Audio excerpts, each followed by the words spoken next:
I don't have a drink tonight, so it was weird. This is squeaky, squeaky. Do that when I'm about to take a drink. We gotta make an impact here to my return. Delicious. Welcome to We Need Wrestling. A little squeaky, squeak. That's Brett. This is DJ making his squeaky, squeaky. His triumphant return to the podcast. Sound like they're sucking on a chili dog. By outside Tasty Freeze. My triumphant return, although I don't think anybody was asking for it necessarily. But I'm back. I'm a little ill. I have a bit of a sore throat going on. I think it's just allergies. So the squeaky squeaky that you heard was my chloroseptic bottle. Trying to numb that throat. Find another way. Right, trying to reach deep down into my inner Nancy Reagan and use that throat for me real quick. But instead my lips and tongue are numb. But that being said, welcome to We Need Wrestling. I'm back. I wasn't here last week. You weren't. I did listen. Let's just get this out of the way. It was fun to listen. It feels like I haven't done a podcast in like months, if not longer. It's been like a week. I know.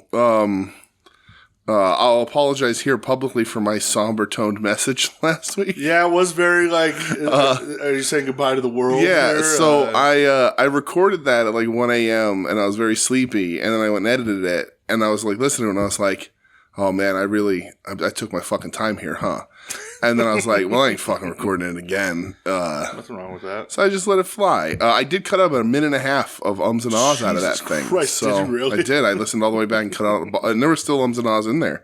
But I cut about a minute and a half of material out of that. Just an and an hour? Just that's what I was doing, was umming and ahhing. Good. But you guys did a great job. I enjoyed the episode. Good. I'm glad you did. Shout out to Michelle and Big Taste for holding it down. Fuck yeah, they rocked.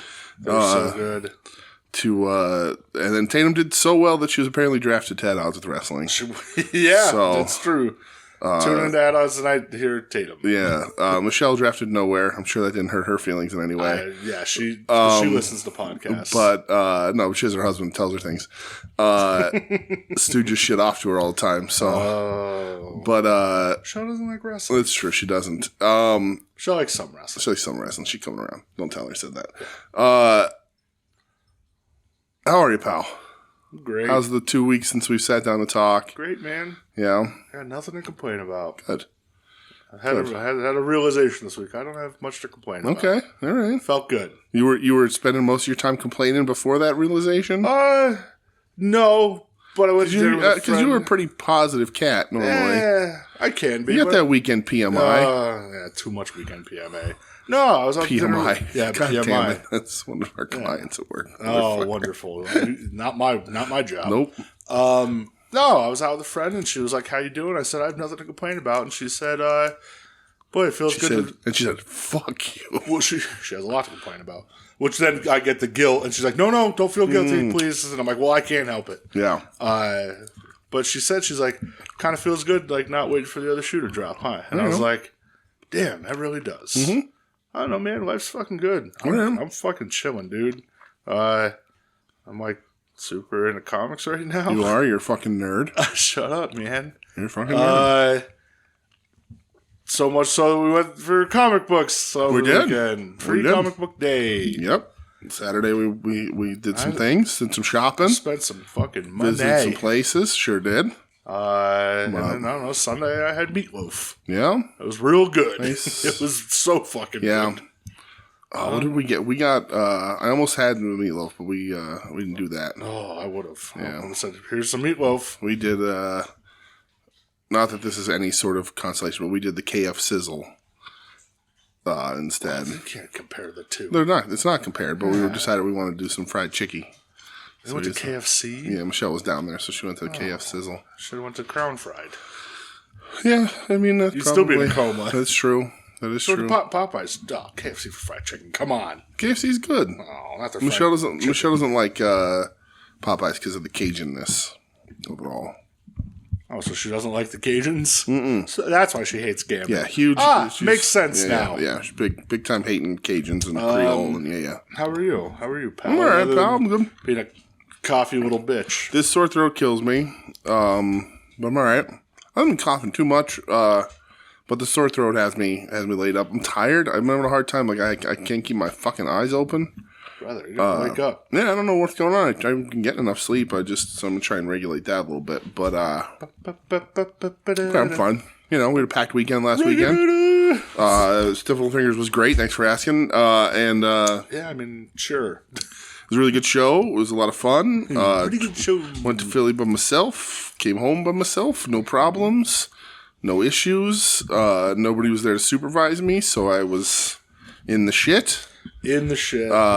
Not too bad because they're not a big time in the shit band, but you can circle pit a little bit and do a little pushy shoving, you know, little extracurriculars. A little pushy shoving. Little extracurriculars, you know what I mean? So that was fun. I drank a $10 beer. I bought a t-shirt. I mean, the first part of that doesn't sound fun. No, it's $10, you know, whatever. But Brooklyn Bowl in Philly was a nice place. That was a good spot. It's not too big, right? Nah, it's tiny. It's upstairs. It's tiny. It's right connected to the Fillmore. It's like the same same building almost. It's like the door next to it. But we're just this fucking symphony out here. What happened all of a sudden? Well, no idea. Something happened. The gates of hell opened up apparently in this fucking house. Will you relax yourself? Right? For real. But what's happening over there? I don't know where she is. All right, everybody's fucking quiet now. So. But yeah, and then killed him. Michelle and I went to see Mark Maron. That was a fun, good time. And then we went for a comic book day. It was a stacked weekend. Yeah, comics were fucking sick, dude. Comics were fun. What a good time. Yeah. So that was it. I bought so much. You did, and then I just realized like Monday, I was like, oh shit, I gotta watch wrestling this week. I have a podcast I have to do. And then I panicked because there wasn't a collision, but I hadn't been paying attention. So I was like, was there not a collision? So then I kept like making sure there wasn't one. No Rampage either. Well, Rampage was after Dynamite, so we don't have to talk about it here. No, but yeah. No, that was last week's. But yeah, so only one AEW show this week. But I did. I made up for it. Yeah. I watched a bunch of stuff. You probably watched more than me. I probably did. But do you have any sort of wrestling news? I don't have anything. All right. Nothing so in my notes, right off the top of my head, Jerry Lawler's contract not renewed. First time in how long that he's not officially with the WWE? Oh, yeah, didn't he quit like in the late 90s? Oh, okay, probably. When the cat got fired? I thought he quit too. I think. I don't know. Yeah. So I just Googled it. Pew pew. That's how that goes. Well, there was. I guess that's did Backlash happen this weekend? Yep. So we can talk about Triple H's terrible media answers. I have some Backlash. But I just Googled Pro Wrestling News in case you didn't hear the sound of that there. And there's from 28 minutes ago backstage update on Wheeler Yuta's absence. Oh. It's concussions. It's concussion symptoms. Yeah, I kind of thought so. They said there's no timetable. They hoped it would be shorter. He hasn't been on since January 10th. Nope. But that's a shame. Poor Utes. Those concussions, man, they're brutal.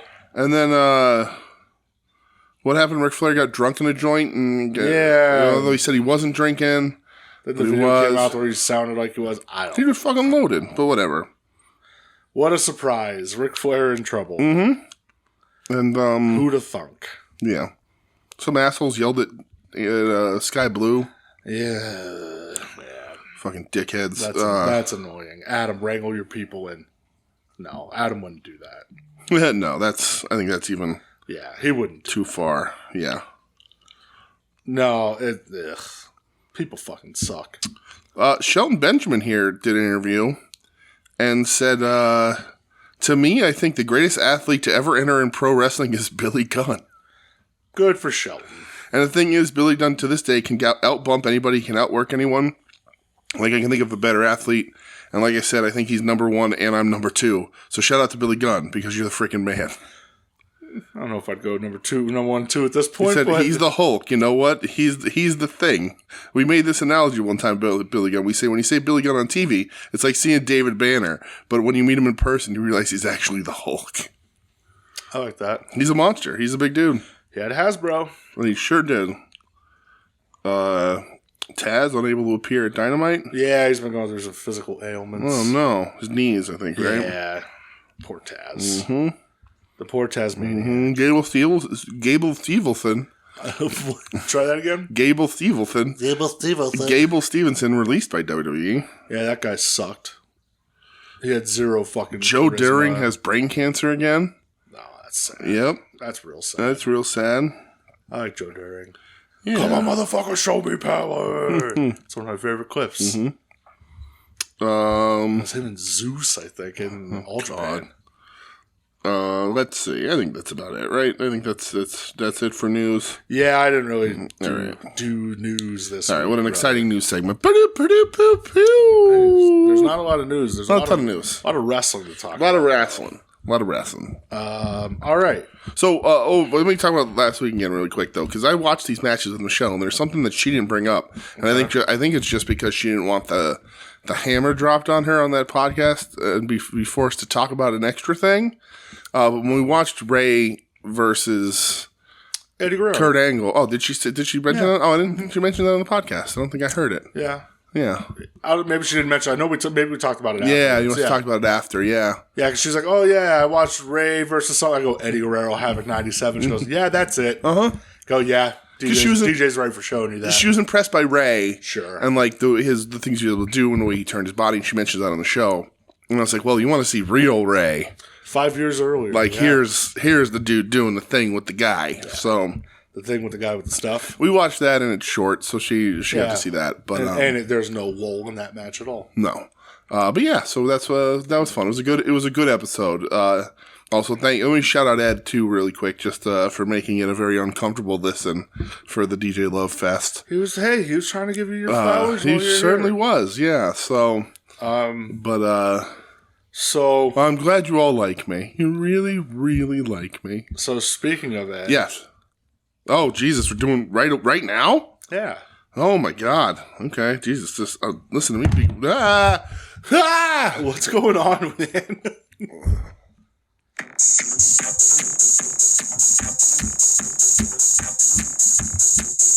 이제 이번 주에 에드 코디 질문입니다.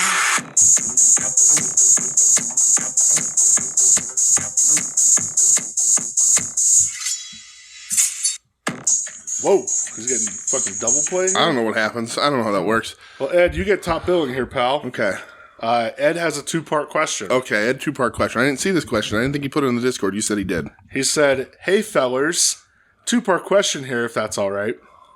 1, Mania in Vegas. What's it going to take to get you guys to travel and attend wrestling with me again? It wasn't that much of a travel for us as it was for you, Ed. Ed, within our general neck of the woods, just ask. Yeah. But Vegas, that's out of the question. Yeah, I'm not going to Vegas. No. It would take me a lot to get to Vegas. Yeah. Is there anything that would get you there? To Vegas? Yeah. The resurrection of Terry Funk. Okay. Like, no. Kenta Kobashi's return match. Okay. Well, not even then, I don't think versus so. Jun Akiyama. Nah. Versus Mitsuharu Misaki. Yeah, all right, yeah. So the answer is necromancy. Yes. Necromancy will get me there. Yeah, necromancy. That's about it. I don't know. If somebody like cool... I don't want to say if somebody cool comes to AIW that makes it worth the drive, because that makes it sound like nobody's worth the drive. We've tinkered with going to AIW a bunch. Yeah, we've thought about it a couple times. It's just a bit of a long trek. It's a long fucking drive, though, man. Yeah. And we say that saying that Ed made the trek in. And he was like, we're not crazy like that. If AIW brought somebody like where I was like, holy fucking shit, then yeah. Yeah. I just don't know who. Yeah. Like, I ain't gonna bring in Muda. Muda ain't gonna work. Mm-hmm. I don't know. It'd still be kind of cool to see Muda at an indie setting. Ed would probably stay home. He probably wouldn't come out for that. No, because I'd fucking drive there and I'd make him go to the show with me. Make him mac and cheese? Yeah. Yes, Ed, we can eat some delicious mac and cheese. Yeah. Ed, when are you gonna come and stay at DJ's for a weekend? Yeah. Look, I'm all right. Yeah. All right, whatever. You can stay in the woods even though there's bears here. I know, it's okay. I'll set up a tent outside. Yeah. Michelle will make you mac and cheese. Mm-hmm. We'll make it a smoked meatloaf weekend. Make sure you're coming in on meatloaf. I won't weekend. put the tent too far from the house. Yeah. We can have everybody over. Yeah. Even if you get scared, you could stay at my house or stay at Joe's. There you go. You know? Mm-hmm. Joe, your Pennsylvania father. Yeah, I don't know. What would it take?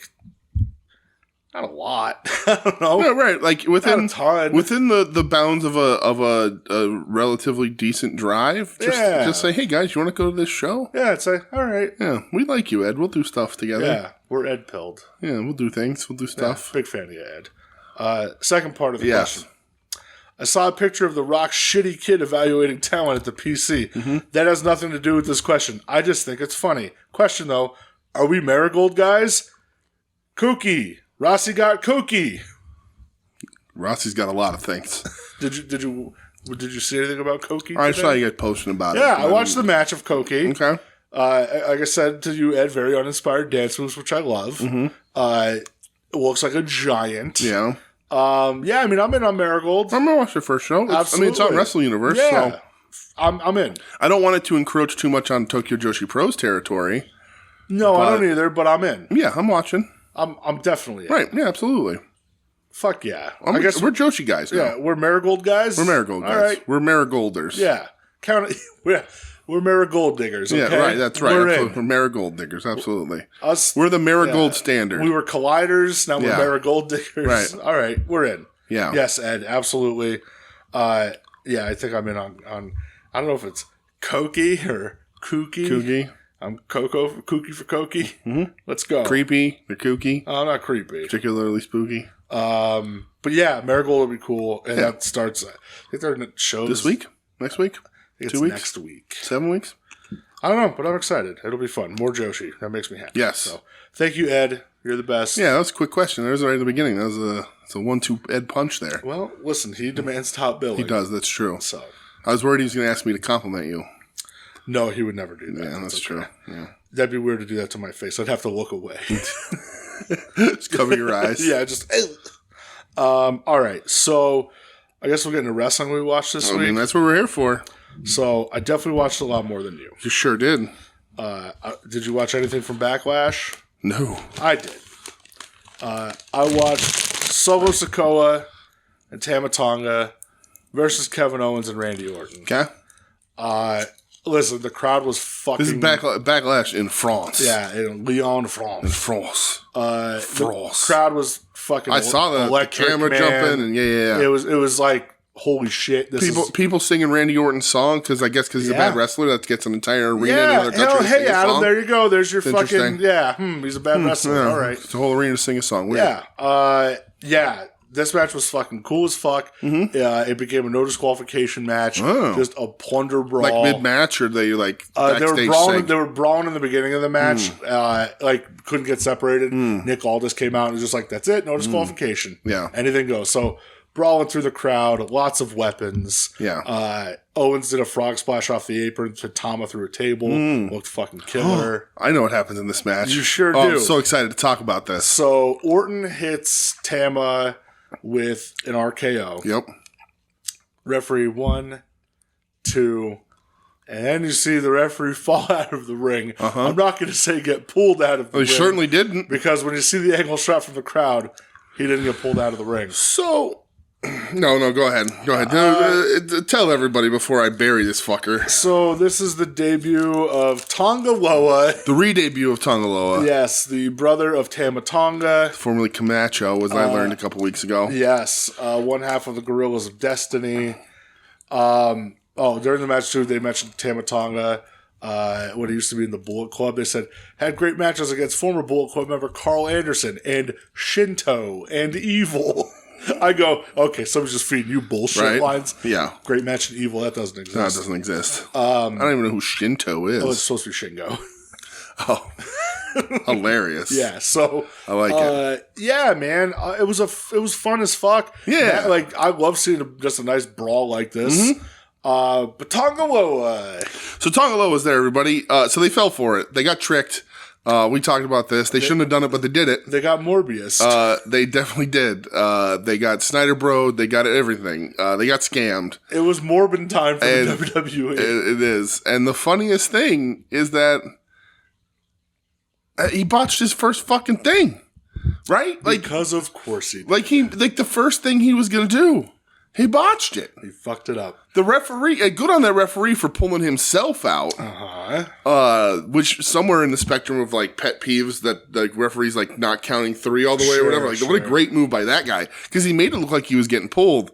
But then when you saw that camera angle, they're like, nope, certainly didn't. Nope. So like what they showed on TV probably looked really good. Like not really good, but looked like he did something. He looked like he did something. Yeah. But that angle, he missed it completely. He didn't even have that dude's fucking leg. Not at all. What a goof. Wow. Yeah. What a fucking joke. What an absolute fucking joke. If you know anything about Tongo, you know what those noises mean. What a fucking joke. Yeah, man. I mean, good for him. I still, to this day, say Okada should have jacked him in his teeth. Yep. I hope he's getting a lot of money.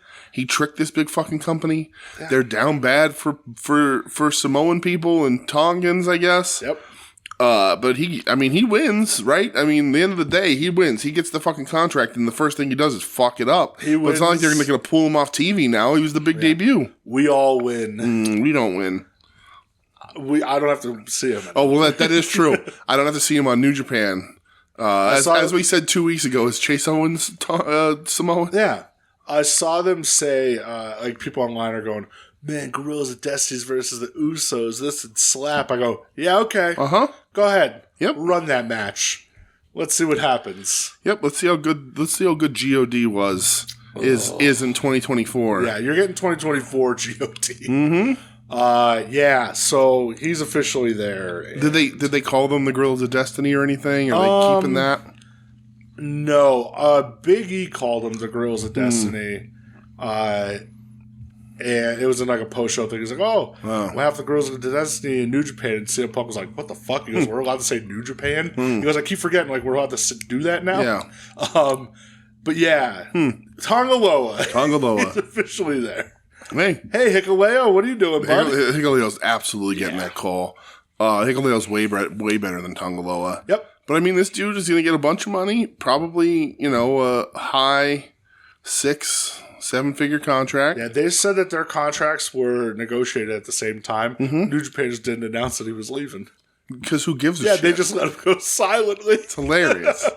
It's fucking amazing. His last match was against Great O'Khan, where one of the stages of their King of Pro Wrestling match was like a parrying contest. Good. Cool, man. Did he lose? He botched that too? He lost. He choked on a seed. Fucking asshole. He tried to eat the stem. To the sticker. Tonga Loa. What a fucking joke. But again, good. I don't have to worry about him on my TV. He's not going to waste a fucking spot in the G1 this year. Nope. Like, dude, his matches were painful. They're terrible. Well, that's where the fucking chop thing came from. So, like, cut Chase Owens out too. Let's shrink the G1 a little bit. You ain't got the talent anyway. But addition through subtraction, the Tonga Loa story. Yeah. New Japan's loss is also New Japan's gain. Yeah. In this one, because while they're not adding any big stars, they're cutting the bottom feeders. And this is what they should be doing. Let somebody else pay these guys. I can't fucking believe that he showed up on that. When I saw that clip online, I was like, "There's no fucking way. You're shitting me." Yeah, we were driving home, and you looked and you go, "Jesus fucking Christ!" I said, "They did it. Yep, they did it. They got tricked." I know. I'm driving to show me the phone. I go, "Oh, they fucking fell for it." Tonga Loa. They fucking fell for it. Oh well. In France. Yeah. Unbelievable. Great way to do it. I'm so glad I don't watch that product. Oh boy, and he's going to be in Wilkes-Barre tomorrow.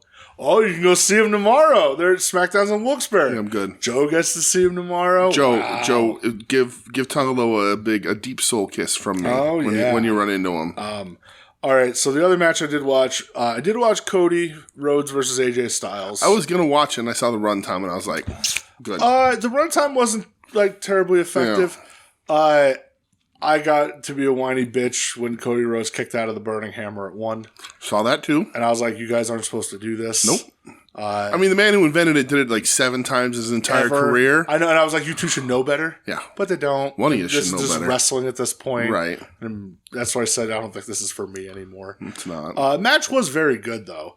crowd was going ballistic for AJ Styles. The thought process, that's when the camera was shaking real big. Yes. So the thought process behind that has to be like, we're going to add some work rate to this match, right? Let's do a burning 100%. hammer. Yeah. We'll pop the crowd with a burning hammer. And Cody did like one of those bullshit Cody cutters, and it looked so bad. Yeah. And they were trying to sell it on commentary. I'm like, nope, that looked real bad. But AJ Styles, I'll tell you what, man. He looks fucking great. Great. He's just chicken and rice out of his mind. I think Tim said his chicken and rice is on chicken and rice. Yeah, I think he's advanced to a different bird. he's just eating flamingos. Yeah, it's all exotic birds now. It's a chicken, but it's that one from that fucking Vine all those years ago that pops out of the hen house and it's like 6 feet tall and it's all buffed out. Yeah. That's the one. He eats those kind of chickens, kills them with his bare fucking hands. Doesn't even defeather him. He just fucking goes in. He looks awesome. Yeah, he looks fucking crazy. But it doesn't affect his work rate. Right, and so, getting that big at 45 years old is a perfect plan for everybody. I love it so much. Can't wait till you tear something. Mm-hmm. Oh yeah. But no, AJ Styles, AJ rules. fucking rocks, dude. Yeah, for sure. AJ rules. I did watch 2 matches from Monday Night Raw as well. I watched one. Ooh, I already know which one you're probably going to say. So they are doing King of the Ring and Queen of the Ring. They're doing the qualifiers. Yeah, and the finals were in Saudi. Yeah, which I'm going to watch. But they're doing like a big fucking bracket and stuff. And I'm like, oh, this makes me feel like a kid again. Like, I fucking love this. That's what I've always wanted. King of the Ring should always be that way. So the first one I watched, and I wanted to watch this because I'm thinking, okay, I do like both these guys' work. I want to see how this one works on the main roster. Yeah. It was Ilya Dragunov versus Ricochet. Okay. Dude, I'll tell you what, they fucking went for it. Yeah. Well, and then Ricochet got all pissy on the internet, right? Oh, did he? Yeah, I think after he lost, he posted like, "I'm sick of this shit. Like, what's the point?" kind of comment about losing all the time. Oh, so he's Fabian, brother. Yeah. The crowd, I'll tell you what, they were like very into Dragunov. They love that fucking jumping forearm where it looks like he kills the guy. Yeah, the fucking H-bomb. The H-bomb, yeah. And then when he that's what Dan Henderson called it. Oh, God bless you, Dan Henderson. AJ Styles was wearing a Dan Henderson shirt at the fucking Backlash pay-per-view. Like, they showed a clip of him walking in and he's wearing a Dan Henderson shirt. That's cool. All right. I love that. But yeah, I'll tell you what, like, Dragunov, he's a guy where it's like, I get it. Some people might not like him. Yeah. Tim and Marcus. I really don't like him. No. I mean, I can take or leave him. I'm not like a giant fan. But I think he's entertaining. I like him because, I mean, he hits hard. You know what I don't like? I don't like the conductor bullshit. Yeah, that's weird. And also, and I know this is a very common wrestling thing, and I don't know why it bothers me specifically with him, but during a match when his hair gets real messy, it looks real silly. His hair He looks silly. It's like he looks like Drop Dead Fred. Looks like a peacock. Yeah, it's very weird. He looks so much like a peacock that AJ Styles is going to try and eat him for his meat. Ooh, Dragunov, AJ Styles. All right. Yeah. Let's let it go. Yeah, man, I thought the match was good. I was like, okay, I always forget Ricochet is like actually good. Yeah. And they were both really good. There was like a weird thing at the end. So Dragunov hits him with a superplex off the top. But Dragunov, like, lands on his own neck, and it's fucking real awkward looking, and he rolls. Yeah. And then he, like, hits the H-bomb again. It's fucking... I was like, dude, don't do that again. Please, you're going to get real hurt. Dragunov is always a little bit poisoned by me because of that. We've talked about this before, but that Eddie Kingston promo. Oh, when they wrestled each other, and Eddie was like, I'm sick of fucking beating people. Making stars. Yeah. And I think that's like an all-time Eddie promo. Yeah, like, really I love that Eddie promo. Yeah, and because the whole time Dragunov's like bloody and like knocked out in the corner, it's like, oh. So, that's you. Yeah. The other match that I watched was also King of the Ring qualifier. Oh, was it? Uh-huh. Oh, what is that? You watched something different, huh? No, I don't know. Oh. Was it Gunther versus Sheamus? Yeah, that's what I watched. Yeah, it was King of the Ring. Oh, I didn't realize it was King of the Ring. Hey, man. This was pretty fucking sick. So they said online there won't be a fourth. No. These dudes beat the shit out of each other. I caught it like... I guess I didn't know it was King of the Ring because I didn't catch it like entrances. Like they were definitely in match while I was watching it, but I got most of it. Yeah. But I was just like, well, what's happening on Raw? And then I saw that and I was like, oh. We're going to watch this. These guys are going to deliver. Yeah. As they've done before. Yeah. All you fucking Sheamus fat shamers can eat a fat one because he looked great already. I love him right now. He's like old, grumpy, fat, like he's not even fat. He lost all that weight. Like he slimmed down. Old, grumpy, like barrel chested. I'm just gonna punch you for real. He's in his Tenera, and these guys fucking kick the shit out of each other, and I love it. Awesome. It almost doesn't belong on WWE product. No, and that's like yet another Gunther match where I go, boy, this doesn't feel like I'm watching WWE. Yeah, man. The Ring General. Like when he is chopping the shit out of Sheamus. Yeah. Sheamus just goes, more. It's like, let's fucking go. Yeah. He hits him with that one shot, like the chop to the back of the neck, and it's fucking gross. So when they kicked one of the, like last week or whatever, they kicked one of the dudes out of the Imperium, right? Yeah, bald dude, Fabian Eichner. Yeah. Now it's just Ludwig Kaiser. It's weird that there's just two, though. There should be more. Yeah. Should be a single star in a tag team. Maybe they'll add more. Maybe. Who knows? But I thought this was fucking awesome. Yeah. I really did for a Monday Night Raw really match. Like, absolutely. This was I think they've done sick. all three. It would be this one and the other two on free TV. Like, just these guys dropping bombs on each other. Yeah. So. No, one was at Clash of the Castle last year. No, right. It was. Yeah. Or no, was that... No, it was Gunther Sheamus because everybody thought Sheamus was going to win the Intercontinental title. Right. The only one he hasn't won. So remember, they beat the shit out of each other there, too? Yeah. I like this, man. So, Gunther wins. Yeah. Is it pretty obvious at this point that he takes King of the Ring? I don't know. I don't know. Because King of the Ring gets a title shot, I would assume? You would imagine, right? So, I mean... Him, Cody? Yeah. I mean, I don't want Cody to beat Gunther. I wouldn't do... That's what I was going to say. I wouldn't do that so soon because Gunther should kick the shit out of Cody and become champion. Yeah. I've seen a lot of people chirping online. I've seen... people talking here and there, and a lot of people were... The Cody run is what's happening with it is exactly what we all thought was going to happen with it. They got nothing.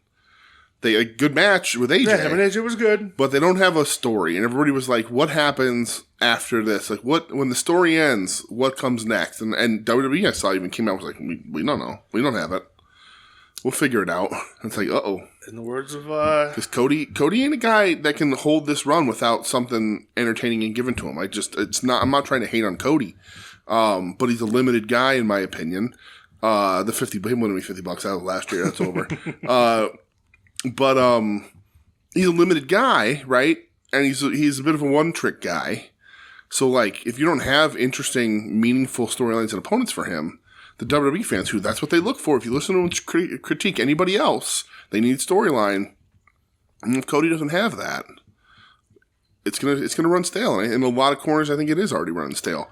I don't know if that's necessarily fair to Cody right now. It's been, a month. Yeah. But even if it was a good match against AJ, which is funny because that's something that AEW can do and people love it, right? When AEW just throws a match together, it's like, oh, this is really cool. And I'm really, that match is great, that's awesome. I probably really liked it, right? But what we know I'm speaking of what I know of WWE fans, at least online, that's not what they like. Where's the story? Right? Unless they like it now. I mean, they also thought that fucking Tama Tonga and Tonga Loa were giant stars and didn't have to watch tape on those guys to have them introduced, but it's almost like some of their AEW critiques are disingenuous. But it's just interesting to see where they go with Cody because I think a guy like Gunther, who was as popular as he was as Intercontinental Champion, is one of the guys in a probably a long time who he's still on the come up. It's his first time with the IC title. He had it forever, but you know what I mean? Like he's still very much identified in this company as a young guy on the rise. And you haven't had an IC title holder that can transition into the world title holder, I think, as well as Gunther could. Gunther could easily slot in. But it's not going to happen because Cody hasn't. They don't want to just drop Cody after 2 months. It should happen. It should, but it won't. Oh, it should happen. So. Oh, it should happen. But. In the words of my dog Marcus, no. This is what you wanted. It's true. You wanted your champ on TV every week. This is what you wanted. This is what you get. It's true. I also watched it about 4 times today or yesterday. I don't remember. I don't know if somebody posted it because of the anniversary of the Who Told You This Was Open Mic Night bitch original in AEW. God, thankfully, that didn't hit my shit. So let me just bring that up really quick because it's in my mind grapes here. You remember that, right, when that happened? Yes. I sort of forgot that Brandy tried to sound tough in that promo. Well, a lot of people say she code switched. Yeah. I don't know that term, but that's a good term. I wouldn't have used that term because I didn't know it till now. But she's she definitely changes pieces of her vernacular and adds an accent that she doesn't normally have. That's what she. Yeah. What she called Jade a heifer. And at the end she says heifer. And I was like, what? Yeah. What? This isn't. What? What? Cody Rhodes and you. I mean, I know you ended racism and thank you, but I was like, oh wow, she really like this was bad. The writing was bad. It was bad then. The delivery was worse. Yeah. And then Cody brings whatever. I just watched it like 4 times, going, this wasn't real. This couldn't have been a it was thing. real, and it happened twice. Yeah. And then Cody tried to parrot it as some iconic line that happened. Mm-hmm. Yeah, because he only know one woman from Detroit. Way to go, Cody. But anyway, Sheamus Gunther was fucking awesome. Yeah, dude. If I was promised that from the WWE, I'd absolutely tune in. Yeah, are you kidding? Like, if they're like, hey, you're going to get one of these every week. Yeah, like, okay. right. Sure. But thankfully, I love this all almost the time. every other company I watch gives me that every week. So it's true. But goddamn, this fucking ruled. It was really good. Absolutely. All right. I would recommend it 10 out of 10 times. Yeah, it was absolutely. awesome. Absolutely. Yeah. So I also watched a match from TNA's Under Siege. I didn't even know that was happening. Sure did. It happened last Friday. It was for the X Division title. Okay, Kevin Nash versus... And I fucking wish. No, it was the champ Mustafa Ali versus the challenger Ace Austin. Oh, I heard Mustafa doesn't like to lose, which is why he's out of the Super Juniors. Yeah, and then they already were like, well, that's bullshit. Yeah, like, he came out clowning it. Rocky Romero came out clowning it. Who fucking... I don't know. This match was real good, though, man. I don't know. This was the only thing watchable on the show because I wasn't watching Matt Hardy in a main event. Wrestle Moose? No, he was teaming with Speedball Mike Bailey and the mountains of mustache and ball of speed. Yeah, that's great. We're still doing that, huh? Guess so. But no, I would, I don't know, Mustafa Ali, Ace Austin. Yeah. Cool shit. It was like 13 minutes. Okay. Felt like an old X Division match with just nonstop balls to the wall. Nice. I'm going to talk about more nonstop balls to the wall matches later, too. We're going to talk a lot of accept. Tons of accept this week. Yes. Balls to the wall, man. But that match, seriously, it was fucking really good. Well, I mean, I like Ace Austin. I'm always like, hey, I want to give TNA a chance. I'm going to fucking try. And then they just do dumb shit. And, hey, stop doing dumb shit. Yep. Yeah, like you said, I always liked Ace Austin. Yeah, Ace Austin's good hand, man. Yeah. Good guy, good worker. I like him. Good look. Beefed up a little bit. Remember was in the Bullet Club? I remember when they had the Super Junior stuff, like him and Alex Zane really impressed, and then New Japan was like, we don't really need you. How fucking crazy was that? Super weird. I wonder if that was New Japan or if that was like more TNA being like, that could be. We're not going to let you go. Right. You know? Right. Would make more sense. Yeah. So I watched a match from another promotion that was AEW. I watched a match from GCW. What are you doing? The El Gringo Loco World of Juan Lucha. Okay, Crazy Whitey's Lucha show. Yes, I watched. So I watched Speedball Mike Bailey versus Galeno Del Mal. Okay. Do you remember who Galeno Del Mal is? No. He's that big giant luchador, like the massive. Oh, okay. Which. I'm ignorant to my lucha. He is Dr. Wagner Jr.'s son. Dr. Wagner, not El Hijo. He's the brother. He is the brother of El Hijo, Dr. Wagner Jr., though. And Dr. Wagner the third, or whatever. Dr. Wagner Jr. Like, when I said that during the match, I went, oh shit, I like this guy even more now. Yeah. I wanted to watch How did he have giant children? Dude. Like, and Galeno Del Mal's like only, I think they said like only in his 20s. Yeah. Like, he's young. I wanted to watch because I was like, okay, is this going to be like this typical speedball indie match? Let's see how he deals with like a big fucking powerhouse dude like this that could also move. Speedball did his typical shit. You know, it's over with the crowd. It's fine. I want more Galeno Del Mal, though. Okay. Give me more of this guy. He is a fucking monster. He has a great look. He is a powerhouse. But then he dives, and it's fucking gnarly, and I want more of him. At the end of the match, they were throwing dollar bills in the ring at him, which I thought was cool as fuck. It's so weird. Like, Rossi Moreno's his mom. Like, she's only 5'5". Yeah, dude. How did he have giant children? Monster of a kid. He's 6'3". Yeah, dude. 309. He's my size. And he is wide. Right. Like, he's a And wide he dude. debuted Christmas Day of 2018. Like, he's fucking awesome. And part of me is like, why is this guy not everywhere? Oh, his ring name translates to Evil Doctor. I like this family. I need him and his brother to tag, please. Okay. Let's make that happen. I like it. But yeah, I was like, okay, it was like a 13-minute match. Figured I'll give it a watch. And Guido Del Mal, he fucking rocks, and I need more. Man, do I need more of him. And then I guess we'll go Dynamite. He wrestled in Glee. Fuck yeah, Glee. We're going to Dynamite? All right. Yeah. Let's go. Orange Cassidy versus Trent. Yes. That was all right. The Chuck E. T thing is apparently real. That he's sort of done. The ankle. I have no idea. I Is saw that. Why that. they did a street fight thing. Yeah, I've seen rumors, no confirmation. Where they said that like he's if he's not done, they have really no timetable because his ankle's really not getting better. Yeah. So, yeah, it was fine. This company is cooled Orange Cassidy off in a pretty big way, I feel, which is unfortunate. The OC still delivers. It's not OC's fault. Yeah. He hasn't been given anything really worth a damn. Not since he won the belt back since against Mox. Right. Trent is, again, good, but like, you're not lighting anybody's world on fire. The most interesting thing of this is the Don Callis involvement. Right. With Orange Cassidy. And, like, like, the thing when they turn Trent, and I get why and whatever, but like, what does Trent do as a heel in this company, right? Like, yeah. Like, Trent's a good wrestler. I like Roppongi Vice a ton, although I don't want to see Rocky Romero in AEW anymore.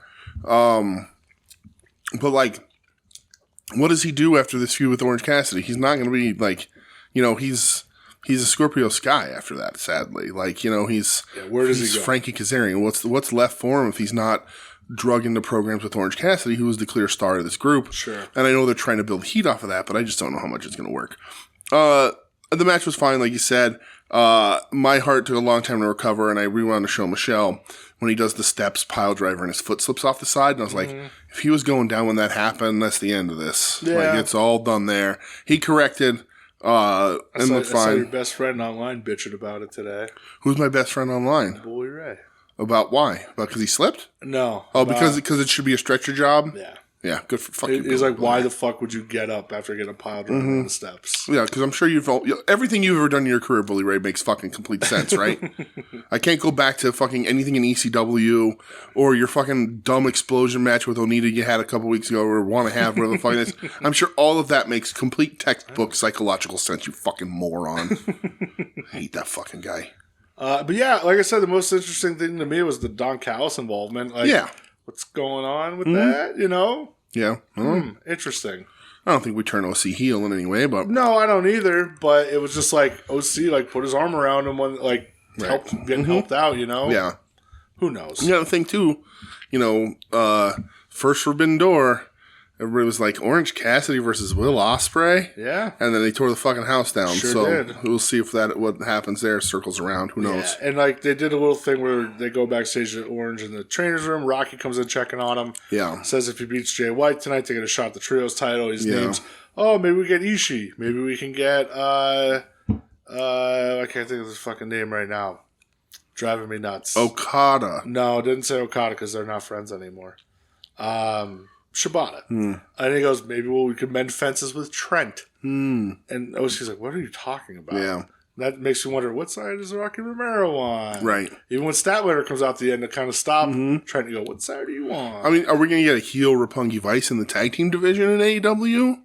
I'm okay with that. The tag division needs somebody. Yeah. But I don't know if that's what I don't know what the hell's going on. But the Serena Deeb Tony Storm thing, brother, I was like, I don't know. Like, I was watching it and I'm going, this should have been like a backstage little sit-down thing. And listen, I get it. You overcame seizures. I understand. Good for you. No doubt. Right. It's not an indictment on her health. I'm glad that she's doing well. Sure. But then Tony she's a bad comes promo. out- She's a bad promo. She's a bad promo. And Tony comes out and just goes, I don't give a shit about that. Right. And the crowd cheers for Tony. And like, Right. Yeah. it just feels so misplaced. Like, And that's It's just... I was trying to explain to Michelle, and I said, like, Tony Storm has caught on with this character like wildfire, right? Yeah. It's super over. Everybody loves it. It's one of the best things in the whole company, not just the women's division, right? But she's supposed to be a bad guy.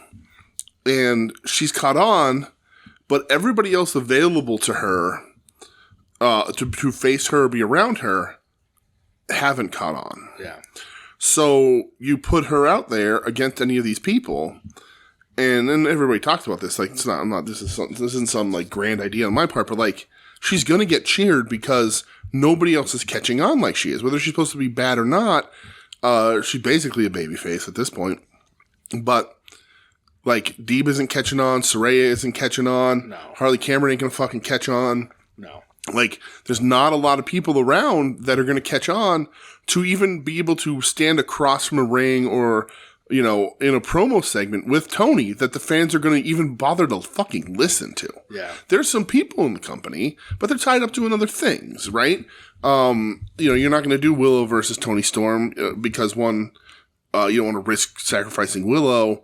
And, you know, Willow's doing her own thing. Yeah. But, like, Willow could get cheered. There would probably be a split the crowd a little bit.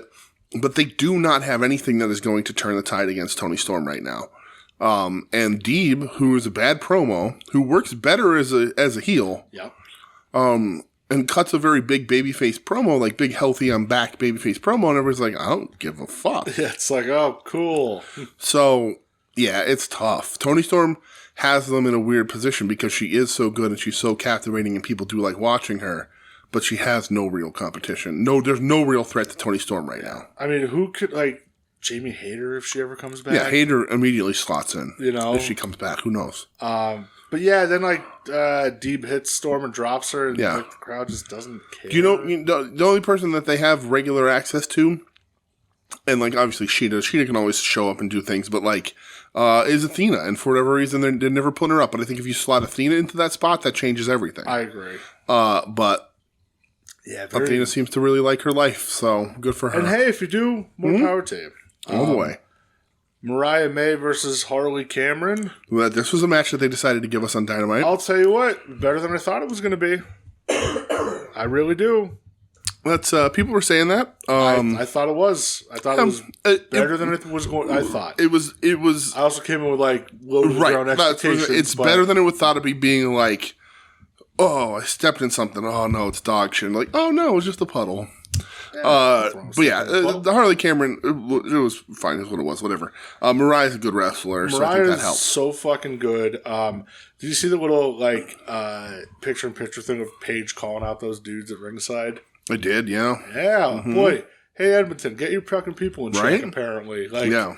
Chill out. Well, and it was next to the dude that like pulled the girl's shirt aside. I think somebody said it was on the other opposite side of the Okay, ring. Yeah. All right. Where she just goes to the camera. She goes, "Hey, women, these guys are fucking creeps. Stay away from them." There you go. Like, yeah. Which, hey, good for her for fucking saying that. And so I guess they then were bashing Sky Blue at Ring of Honor last night. They were bashing. They were like, we're making comments and whatever, like going way over the line. Yeah, and Sky Blue apparently visibly upset by it. Yeah, man. And Chelsea Green, did you see that? She came out and did. stood up like, don't be fucking scumbags. Yeah, because I saw people. somebody's like, you wouldn't fucking lasted in the 80s. Like, yeah, and Chelsea's like, you're a piece of shit. You know, I see a lot of people saying that. I saw a lot of bullshit. What a stupid argument. I saw somebody say, this is your argument? Can you imagine what black wrestlers had to go through? That was the guy. Yeah. Shut the fuck up. Yeah. Just because someone in history was shitty does not mean you get to be shitty. Yeah. That's not how this fucking works. Yeah, like, hey, it's 2024. People, what are we still doing? It's absolutely insane. Rachel Ellering was working Sky Blue at the table. Okay. And Aubrey was the ref. And Yeah. Rachel, she tweeted out a thing. She's like, as soon as that fucking bell hit, hit the mat 1, 2, 3, she goes, both Aubrey and I were like Olympic sprinters over to security. Like, get these guys the fuck out of here. And like they said, the dude was with his kid.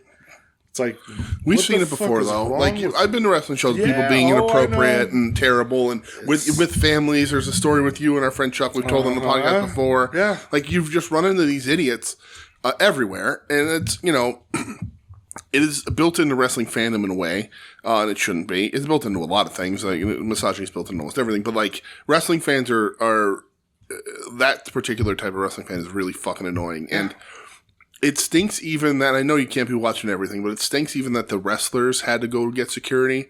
Like, security should have, like I would have flipped that guy over the fucking guardrail and drug him by his ears back through the back and out of the fucking stadium. If somebody saw him doing that in the ring, listen, it's a taping. Right. You could easily call the security over, like, get this guy the fuck out of here. Right. But again, security should be doing it on their own. And also, I'll say this too, and I've said this, we say this all the time. People in the crowds. It's completely 100% okay to tell dudes to shut the fuck up. Sure is. Right? Because I've said this, you said this, we say it all the time. I will ruin my night to ruin yours. Like, if I have to miss Ring of Honor, I have no problem doing that. To ruin your night in front of your children, I'll do it. Gladly. I've been there before. I would do it for less than you just harassing the female wrestlers. Yeah, it's like, hey, shitheads. And like you said, too, like, it's okay to tell people to shut up. It's okay to tell people to shut the fuck up. You know, like... It's okay to stand up for wrestlers and people in your sections. Yeah. It's okay to stop fucking bullies and shitty people from being shitty. Because most of the time, all it takes is shut the fuck up, pal. Yeah, and then if he does continue to cock off or cause an issue, then security can see it and get involved. Because they said it was like extra vulgar. Yeah, too. Right. Like, what a piece of shit. I wouldn't stand for that in a crowd. No, God, no. And like I said, I would very happily ruin my night to make sure yours is ruined too. I don't give a shit. Yeah. I'll do that at the start of the night. It doesn't even have to be the end of the night. Yeah, well. If I know that it is going to affect you enough to have your night ruined, I will sacrifice mine to fuck yours up. Yep. Absolutely. I am petty and I am mean. Like, that will unlock in me, and I will embarrass you in front of your children. I was having a text exchange with somebody last night about a topic you and I were talking about last night, and they said, I wish DJ was still mean to people. Oops. I am in my head. So, just remember. Yep. So, after this match, Mariah May wins. She's getting beat down by Saraya and Harley Cameron. And Mina Shirakawa runs out to make the save. Yay! Things are looking up. Drink some goddamn champagne. Yep. It's perfect. Teased the kiss on everybody and got the champagne. She flew over to do that. They said 18 hours. I'm all right with that. I'm good with it. I said I hope she works Collision at least on Saturday. But right. Stay for a couple days. Even if not, right. I don't give a fuck. I think they've been sort of doing that. Like when she's in, she'll have a match and they'll do it back with Mariah. Yeah, she didn't work ROH last night. No. So. And she was just on the Stardom shows. So, yeah that's Mina all day. Well, she was on every show. Yes. Sad Pack? Oh, yeah, he was sad. Was his hair not wet? It was odd. It was weird. Yeah.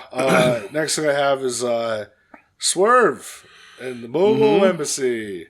Yes. Beating the shit out of him. So Christian comes out and crushes this promo. Yeah. Like he always does. Of course, yeah. Swerve's real very good too. hockey-centric. Yeah, sure. But crushes the promo, and then Swerve's like, I'm not here alone, has his back up. And I was like, just by the way Brian Cage was standing, because Brian Cage is a bad actor. He's a bad faith actor, he's a bad actor. I was just like, their turn. You're just a little too behind him. Yeah. And but yeah, it's fine. It's perfect. It's what you should have done. Yep. Grow Christian's family, at least temporarily, until he kicks them out. So for being useless. Or maybe they're just paid off because they do tease like the Bucks did it or whatever. Well, yeah, he like goes to the Bucks and said, "Oh, thanks for the idea." Yeah. Here's the thing. This is 2 weeks in a row you're beating down your world champ. Yeah.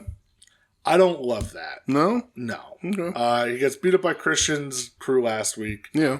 Now he's getting beat up by getting jumped by his own people. It's a numbers game, brother. Yeah.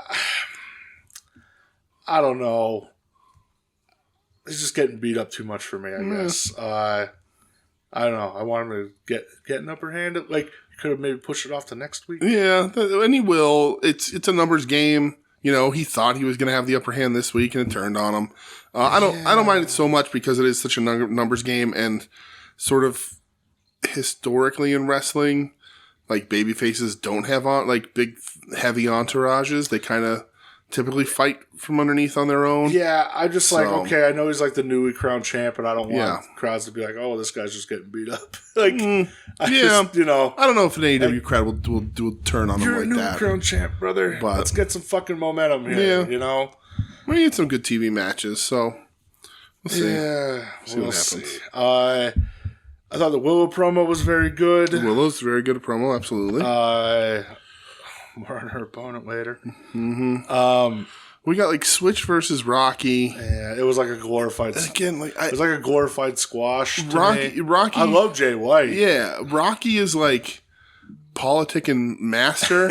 I guess. He's like front office in 6 different fucking companies. He tries to get his way into holding belts in all of them. Like, I just don't need it. I understand that he's a decent guy to come on TV and lose. Because you don't want to, if you think you have plans with somebody down the line, you don't want them just losing these weird one-offs. But like, I really don't need Rocky wrestling on my AEW TV. No, me neither. I really, really don't. So, and I'm also like, okay, what do we do with these fucking trios belts? Right, Nothing. It's just nothing at this point. Nothing. The tag division is light. The trios division is even lighter. Yeah. I skipped the Jericho stuff. Okay. Jericho and Big Bill versus Mo Jabari and Harlan Everett. Yeah. People online are saying, like, I watched it.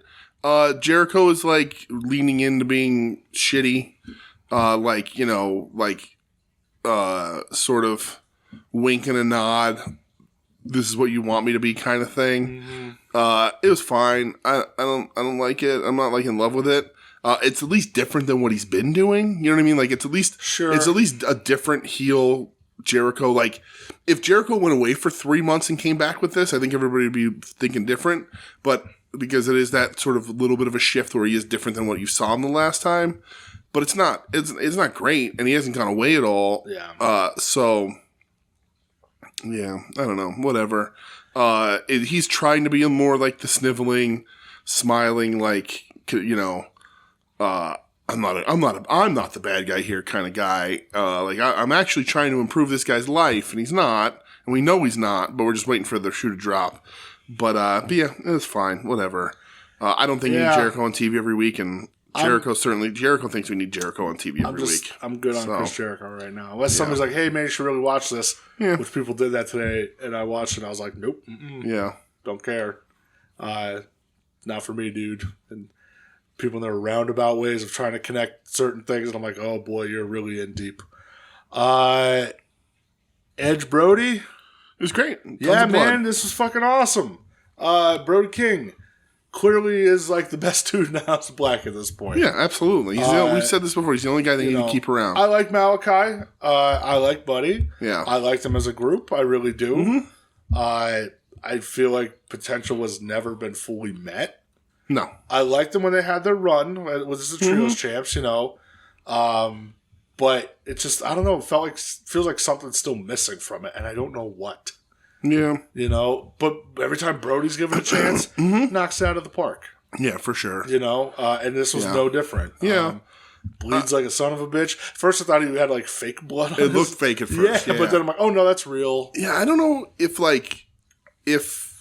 the group is affected by the people sort of projecting onto them that Malachi and Buddy can't wait to leave to go be with their wives and fiancés or whatever. Mm-hmm. And I don't know if that's true. I don't know if that's just projected on them by the fans. And there's the rumors about Malachi with the back problems. He doesn't want to lose. Like, all this shit. Who knows? Yeah. And they are fun together. I still say they killed Malachi's momentum when they had Cody get his win back against him all those years ago. That's true, too. But yeah, it is like, and I like the presentation and the gimmicks and whatever, but like, they haven't really expanded beyond the, like, I missed you and you go evil for a little while kind of thing. So I think even that sort of the creative for that was a little listless. And Brody is, I think, much easier because Brody is the most lore proof, right? Like, Buddy, he's the most real out of them, right? Like, Buddy's a great wrestler and doesn't necessarily fit in with the lore. But if Buddy Matthews, and again, great wrestler, but if Buddy's just there as a normal guy, you're like, oh, he's just Tony Nese, but better. Yeah. So you bring him in with the group, and you're like, okay, he's the quick guy in the group kind of thing. And Malachi has his thing, and Malachi's super attached to the lore. Yeah. I thought there was like a good video package last night where he was like, their presentation's always great. Yeah, I was like, okay, this is good, this is interesting. Yeah. Where he's like, I'm going to push you to the break of death so you feel alive again. Right. That was a good line. But Brody, you just need to put him out there. And everyone's like, oh, what? Oh, okay. He's going to beat the shit out of somebody and look cool. Like and he's the only one out of the group that talks like a normal human being, too. Yeah. You know, like Malachi with his that could be, too. It could be a little too lore, a little too charactery for what AEW crowd is looking for, like necessarily. That time when Brody got in Daddy Magic's face and he's like, "You're a bitch. You ain't going to do shit." Yeah. I went, well, yeah, that's what somebody would say in a fight, you know? Like, I understand that. Not like all these twisted of the fathers. He's definitely my favorite of the 3 to watch. No doubt, dude. He's fucking awesome. Yeah. Mercedes Moné. Mercedes bad AEW promo number 28. It's bad. She's bad at it. I don't. Bad. I saw some speculation that her contract's like $10 million a year. Who knows? I don't know. Who knows? I hope not. I think this is. At least right now, we'll see what this match looks like. Yeah, I mean, that's you the can change tell, a lot of right? people's minds when the bell rings, you know. But these promos are real bad. Yeah, and I don't know if it's because WWE she's coming from being fully scripted and now she's not fully scripted, and it could be, or if she is fully scripted and it's just not as working as here, or whatever. She doesn't feel as comfortable or is at home. Maybe she has ideas and nobody's telling her no. Right, but like compared to Willow's promo in the beginning of the night, this is like way worse. Yeah, and it's just it ain't working. Yeah, the promos are outright bad. Like they're not even like, well, you know, they could be better. They're bad. They're actually they're terrible. It's bad promos, and I think the crowd is going to be really upset when she beats Willow at this pay-per-view, which is the end game here. It's what they have to do, right? If you have Willow retain, then what the fuck is the point of using Sasha in this spot? You know, they could say, you could do the old, like, "This is my first match in over a year. I wasn't ready.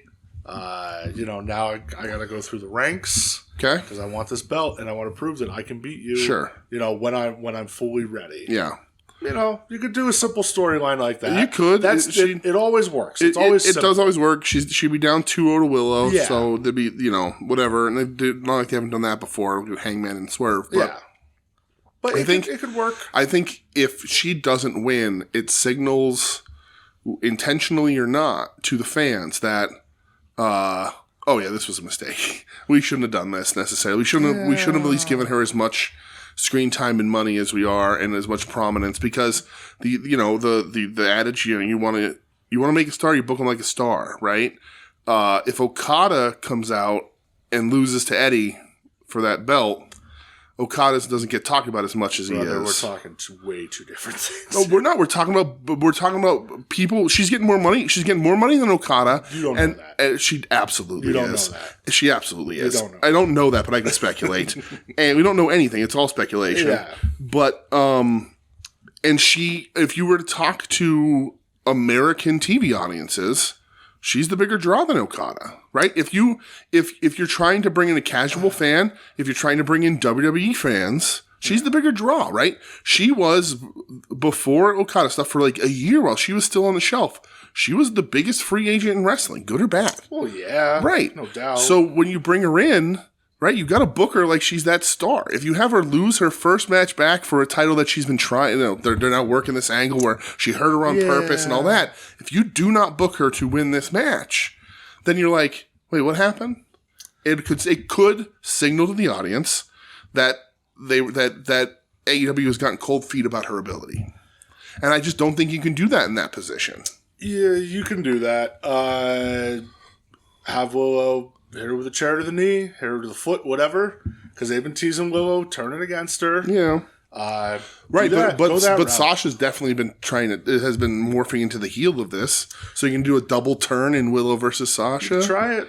Why not? Why the fuck not? Yeah. Give it a whirl.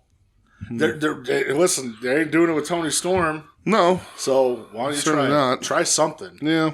Because I feel like you confuse your audience at times when it comes to that.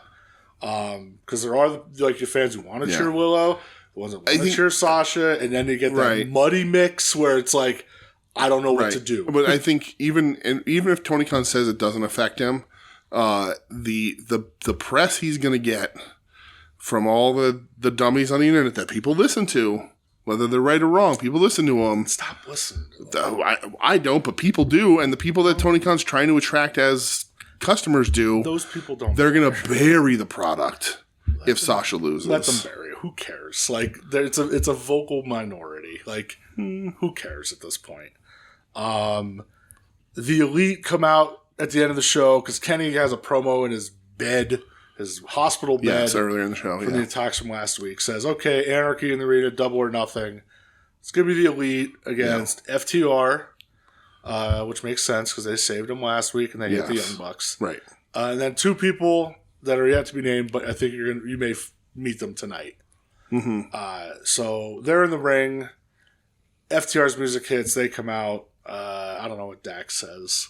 Out comes Eddie Kingston. Mm-hmm. Fuck yeah. Ready to roll. Yeah, super excited. I was hoping all night it was going to be the Motor City Machine Guns. But it wasn't. But Eddie came out, and that's ready awesome. to fight, which I fucking love. Right. And then goddamn Bryan Danielson's music hits. Crazy surprise. So that's a perfect like Team AEW type deal, you know? Yep. It works. Yeah. I know three guys aren't homegrown or whatever. Yeah, it's fine though. You know, I think it's gonna be fun. I'll say like I was a little like when Kenny was announcing it and he said FTR, I was like, fuck man, like I love FTR, like they're very good, but I was like, didn't we just finish this? Are we bringing this back again? Because like that tag match, while that tag match was very good on that pay-per-view, everybody was like, we're running this back again.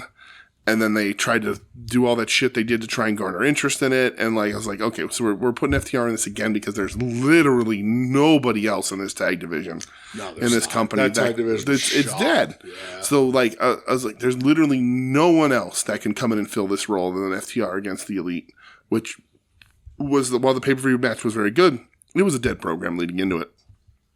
But Eddie and Dragon are going to make people very happy. So, no complaints from me. You know, last time there was Anarchy in the arena and Eddie Kingston was involved. He tried to light Brian on fire. He got a fucking action figure out of it. Yeah, that's true. He tried to light Jericho on fire. Oh, that was Jericho on fire, right. And it was fucking cool as fuck. Yeah. Let's get more of that. Zombie Eddie, please. Yes. All right, I mean, that's all the... And we get more Eddie Okada. We get Dragon Okada. Yeah, oh yeah. Like, it works. It's interesting for those guys... I wonder if they'll run those on TV. Like Dragon Okada. Like do individual singles matches? Yeah. I feel like that, like, no. Do tags. Do tags. Yeah. Yeah. Mix them up even. Okada and Jack against Eddie and Brian or something. Something, yeah. Yeah. Yeah. I mean, pay-per-view is what? 2 weeks? Is it? Yeah, 2 weeks Sunday. It's the day before Memorial Day. Oh. So hey, who knows? You got 2 weeks left of TV. Yeah.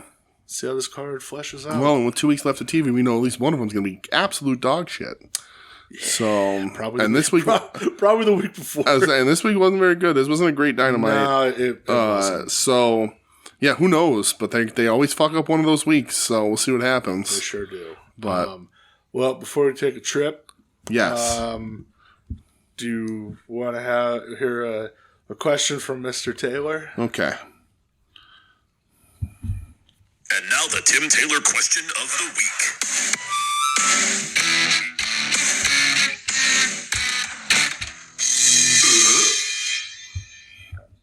All right. What's up, Tim? So, Tailor-made man. Hey, boys. Pulling a question from Longbox Heroes After Dark.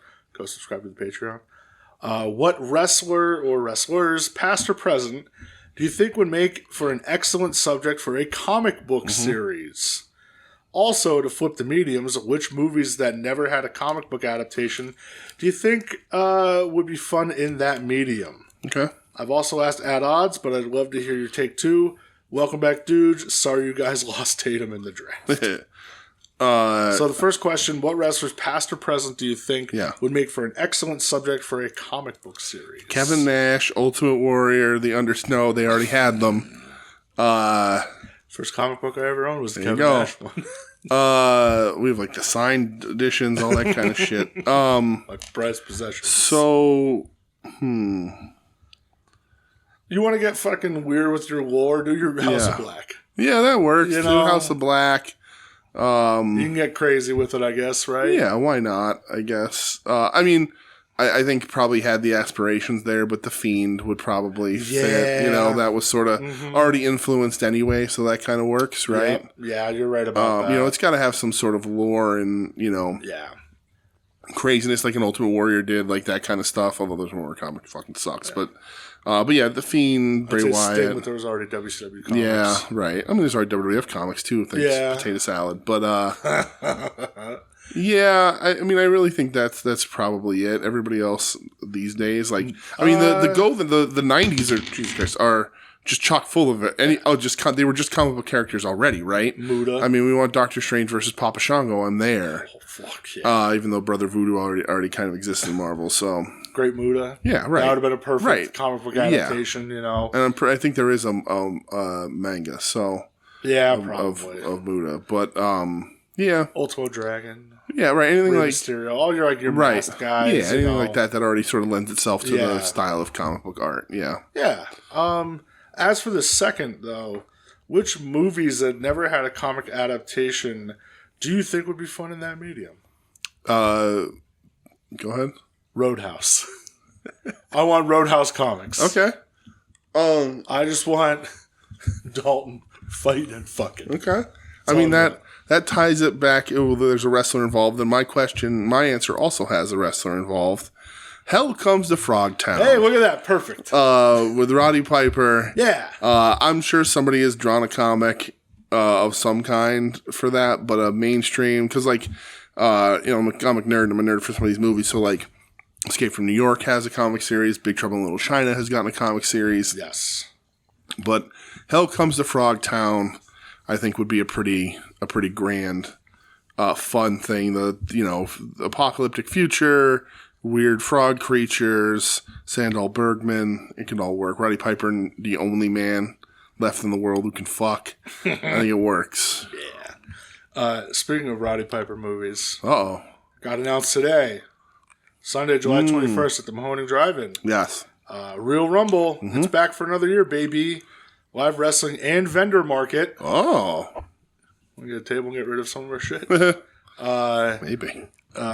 So LVAC obviously presenting the wrestling. It's always a good time. And if you're going to stay for the movie afterwards, we're showing They Live. Yeah, which would also make a good comic book. Yeah, great comic book. So there you go. Is Michelle going to go to that? She loves They Live. I don't know. Maybe. It's a Sunday in July, so who knows? I know Joe pointed out, remember last year got rained out. Yeah, that's true. It could happen. Or it could be 98 degrees. Which that hurts my soul. Right. But yeah, everybody go to that because it'll be fun as fuck. Yeah. But yeah, my answer for that's Roadhouse. I like on that. a Roadhouse comic. No problems there. All right, well, I guess before we go on our trip, Terry Funk, listen, he's got some things to say about Memphis. In honor of Jerry Lawler not getting his contract renewed. in honor of. We all know how much you love Jerry Lawler. Terry Funk has some complimentary things to say about him. Champion to come back to Memphis and wrestle Jerry Lawler in a rematch. You know, every time I think of Memphis, a phlegm ball rises in my throat and I get the taste of rotting flesh in my mouth and I have to spit because it absolutely makes me sick at the thought of having to come back in to your stinking, absurd, lower class town. I hope that I can come in there and get back out without being mugged or robbed, because you have that type of people, underprivileged, undernourished, undereducated, and you know why? Because you are filthy and ugly slime balls.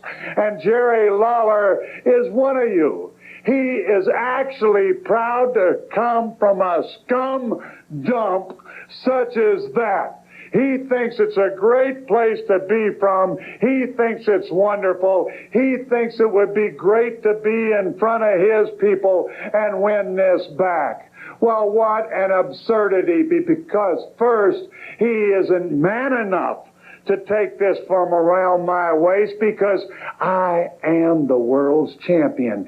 Can you morons understand that? Can you simple-minded people understand that I am the best in the world? So what does he do? He decides to get one of those flim balls, one of them scumbags, to come into the ring and do the refereeing. Fargo, my God, how old is this individual? Have you ever thought about Fargo? He should be in a rest home. He's got to be some kind of a pervert. He's got Alzheimer's disease. He'll count to 1, 2, and forget wherever 3 is. How will I ever beat Lawler? I guess I'll have to beat him half to death. But let's go back to Fargo for a minute. This man is a pervert. I want to tell each and every one of you to leave your children at home because Fargo should be locked up for being a pervert. All he wants to do is look at the fat, ugly, greasy broads that are sitting at ringside. Well, I'm telling you that this match should be held in some beautiful part of the country like Amarillo, Texas. That's where this match should be held, where men are men. And where the women are women, and where a great wrestler is respected. And that's what I am, is a great wrestler. If you people will turn on your TV, even in Memphis, you will see that I am the one that wears this around my waist. I wear this belt around my waist, not Jerry Lawler, not Eddie Marlin, and certainly not that piece of puke Fargo. If he gets in my way, I'll stomp him in the chest. And believe me, if I do that, hey, his heart might even stop. Wouldn't that be wonderful? Then you jerks out there wouldn't have to put up with him anymore.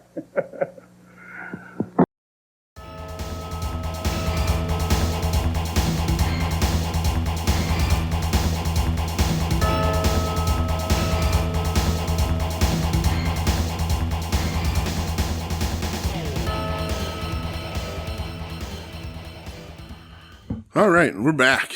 Oh, we are back. Whoops. Jackie Fargo Hey. is a pervert. Fucking pervert. So while we were switching things over, while we were on the plane, if you will. Yes, we were on the 8 minutes ago, as we record this, Stardom posted on Twitter tomorrow. Stardom returns to streaming live at Golden Week Fight Tour in Chiba. 1 p.m. Tokyo, 5 a.m. London, 12 a.m. New York, 9 p.m. LA. Mina Shirakawa's on that show. What a psycho. She fucking is nuts. Uh-huh. Holy shit. Dude, I love her. Holy fuck. Mina, you're the best. I think they very clearly look at the money-making opportunity and the fact that it can become something so much bigger. She's so awesome. You know, she's catching on, like, super well with the crowd for reasons, so... God bless you, Mina. Yeah. Well, since you brought up Stardom, Yes. I watched stuff from 1, 2, 3, 4, 5 different Japanese promotions this week. Let's see. Hold on. 1, 2, 3, 4, 5. Hey, there's my guy. So, were you... did you watch the All Together show? No. I couldn't find it anywhere. I couldn't either, and I heard you weren't missing much. Yeah, I just wanted to watch Ishii. But that was the thing. Yeah. All right, good. Then we're let's go. Yeah, we are. We're starting with Stardom. We are simpatico. Yes. All right, let's go. How many matches did you watch for this? 1. Hey, me too. This is for the Goddesses of Stardom. Yes. Their tag team titles. Mm-hmm. The champs, Crazy Star, Yep. which is Mai Sierra and Suzu Suzuki, versus the challengers, FWC, which is Hazuki and Koguma. So this was one of those, like, what I mentioned earlier, doesn't take a break, balls to the wall, man.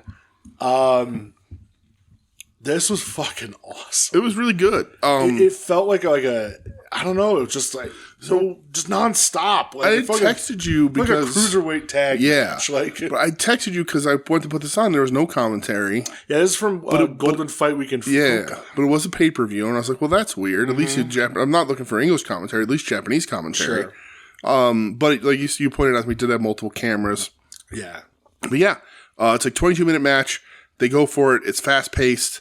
It's crazy. It doesn't stop. It doesn't. And so Hazuki and Koguma win. Yes, title change. New champs. New goddesses of Stardom tag champs. Joshi, in general, I think, or maybe Stardom at least above all else, but maybe Joshi as a whole, are so innovative with their pinning combinations. Yes. You don't see that really anywhere outside of, like, you would just said, like Lucha stuff. Even Lucha is a little different, but, like, some of the more technical ground-based Lucha guys. Yeah.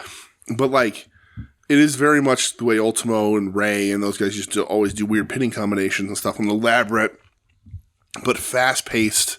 And this match is, especially towards the end, is just full of just random pinning combinations and roll-ups and, like, just moves into moves.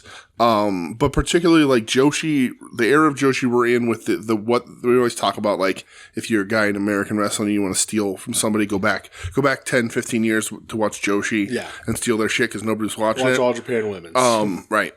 But, they're really right now. They're the most in all of wrestling. What they do the best and what they innovate the most at, Joshi as a whole and Stardom at the top of it, is their pinning combinations. It's really fun and crazy to watch, and a lot of it's like how? And it's like, oh yeah, you're a 5'3" woman who's training in a dojo. Like, of course you're super talented wrestler / gymnast who is just going fucking crazy in the air, and I'm like, my knees would break. I don't. Oh yeah, there's multiple times where I was like, okay, there'd be my meniscus, I'd be my hip. Right.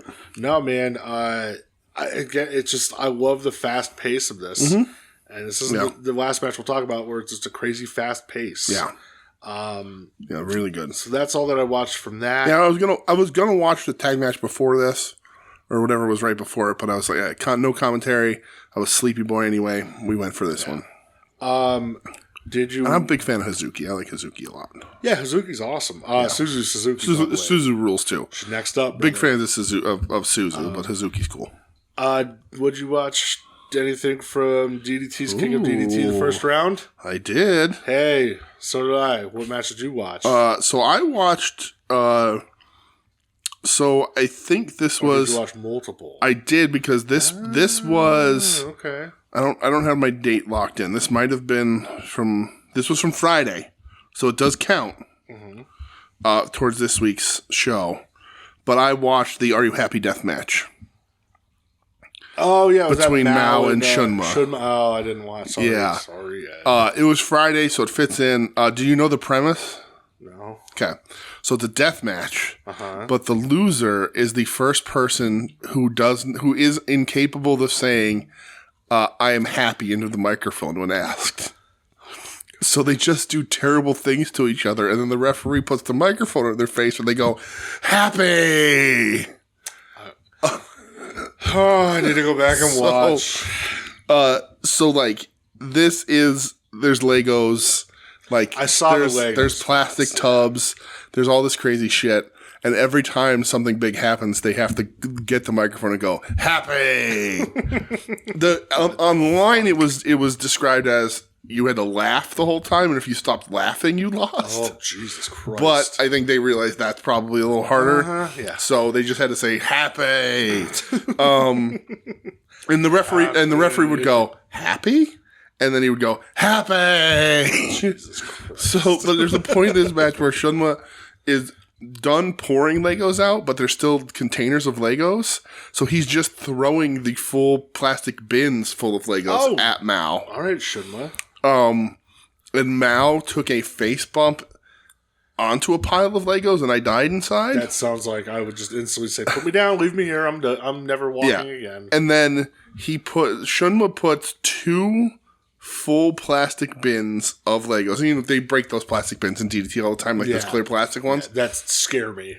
So he put 2 of them on top of Mao's chest. Mao's laying down. And Shunma climbs a ladder and dives off the ladder. Oh, Shunma, what are you onto doing? both plastic bins. Through the bins, they shattered. Legos everywhere. God. And it costs him the match because he's no longer happy after it, even though he did the move. I wouldn't be happy after that either. He did the move, and the ref went over, and he went, not happy. I agree. Also not happy. Yeah. It was a lot of fun. There's no blood or anything. Like, it's just That's hilarious. them being ridiculous and just happy. It was very funny. There's no blood. I liked it a lot. Should win now. So there you go. But the other thing I watched from the first round of King of DDT, which wait, can you guess what match I watched from the first round of King of DDT? Can you guess what match I watched? No, unless this is the same match that I watched. Does it involve two big old men? It sure does. Yep. Higuchi versus Yuki and Naya. Sure. Yep. The only match on that card that looked of any interest to me. Like literally. Yeah. I looked at the card and went, no. Yep. Yeah. No. Okay. It's like sometimes we talk about what we're going to watch Sure. and sometimes we don't. And I was just cruising through and I was like, all right, what's in this? I love DDT. Yeah. And there was a couple things I was like, oh, that should be cool. But I was like, nah, I'm watching the big boys. Oh yeah. His big boys were throwing bombs. Yeah. And Higuchi rules. I'm so sad that he wasn't over here. I know. I hate Naya's gear still. It fucking sucks. It looks like he's wearing a washboard or like a sandwich board. It's terrible. Like it looks bad. And he has gotten better than he was, say, a year or two ago. Yeah. But he's still not great. His forearms look kind of soft. Gear stinks. His gear stinks. But his chest becomes hamburger because Higuchi doesn't let up. You don't have a choice against Higuchi. And I was all set on this podcast to be like, I'm burying him. I'm burying Naya. It's fucking over. I'm killing him. It's over. It's over. I'm killing him. Over. It's not. He ain't ready. He ain't good enough. They've given him all the chances in the world. This ain't your guy. And then he hits that Saito suplex, and I was like, oh nope, he's cool. Wait, he rules. By the way, to answer a question from last week, Saito suplex. For favorite moves. But yeah, I can't say he stinks because he hit a beautiful Saito suplex. His strikes don't look hard enough. Lay your shit in. So Higuchi's a big boy. You can fucking take exactly. And and you just said I wish he was over here too for the shows. Yeah. Like that would have been a dude I would have loved to meet. His hair grows remarkably fast. Listen, as a man whose hair grows like a fucking weed, absolutely. like my hair is long again already. It is. I appreciate his hair growth because I saw him and I was like, oh wait, did I put on the wrong show? Because he was shaved. His head was shaved like 2 weeks now ago. It's like slicked back Yeah. again. Oh, he was handsome.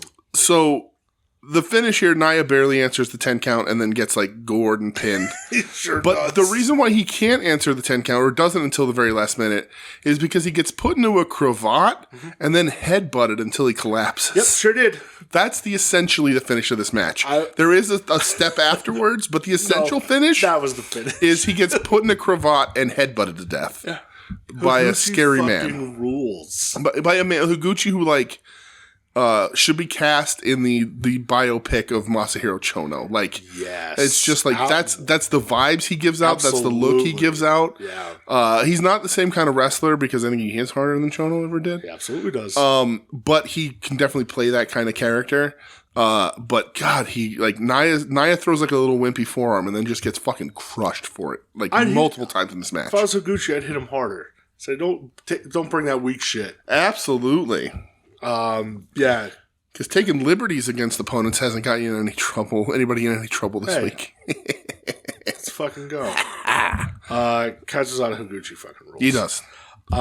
Big time awesome guy. Where do you want to go next? Well, we can go to Noah. All right, let's do that. All right, that's just next on the list. Noah's Wrestling Magic. Okay. I watched 2 matches. I watched 1. Okay, so I'm assuming you watched the main event. So I did watch the triple threat, 3-way elimination match for the junior tag titles. Okay. That's Anthony Green and... No. Do they not have them? No, they hold the normal. Oh, really? Yeah, they wrestled Tenkoji on the show. Oh, that's hilarious. I didn't watch it. I don't know. I don't have it in me. I like Anthony Green. I like Anthony Green a ton.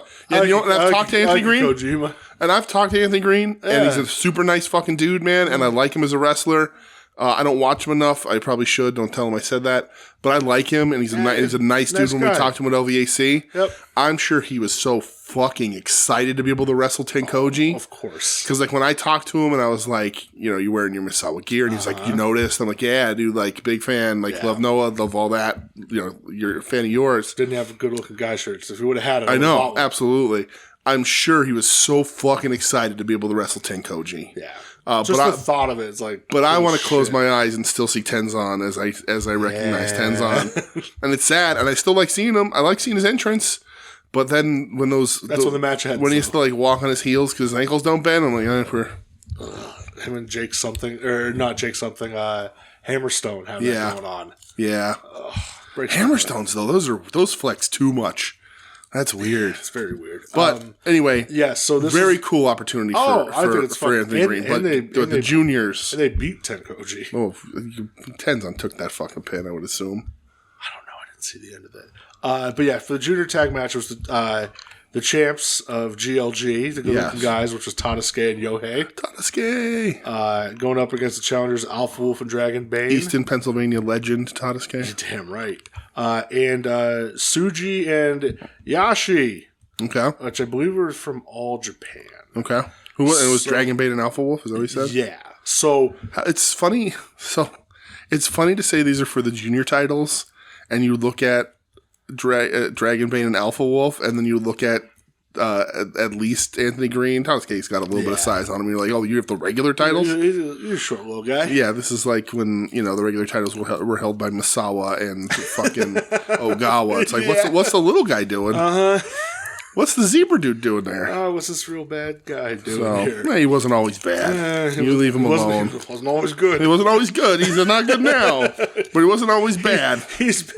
Let's just say he's been more bad than he's ever been good. Sure. Yes. He was, when he was good, he was more gooder than he was bad. More gooder.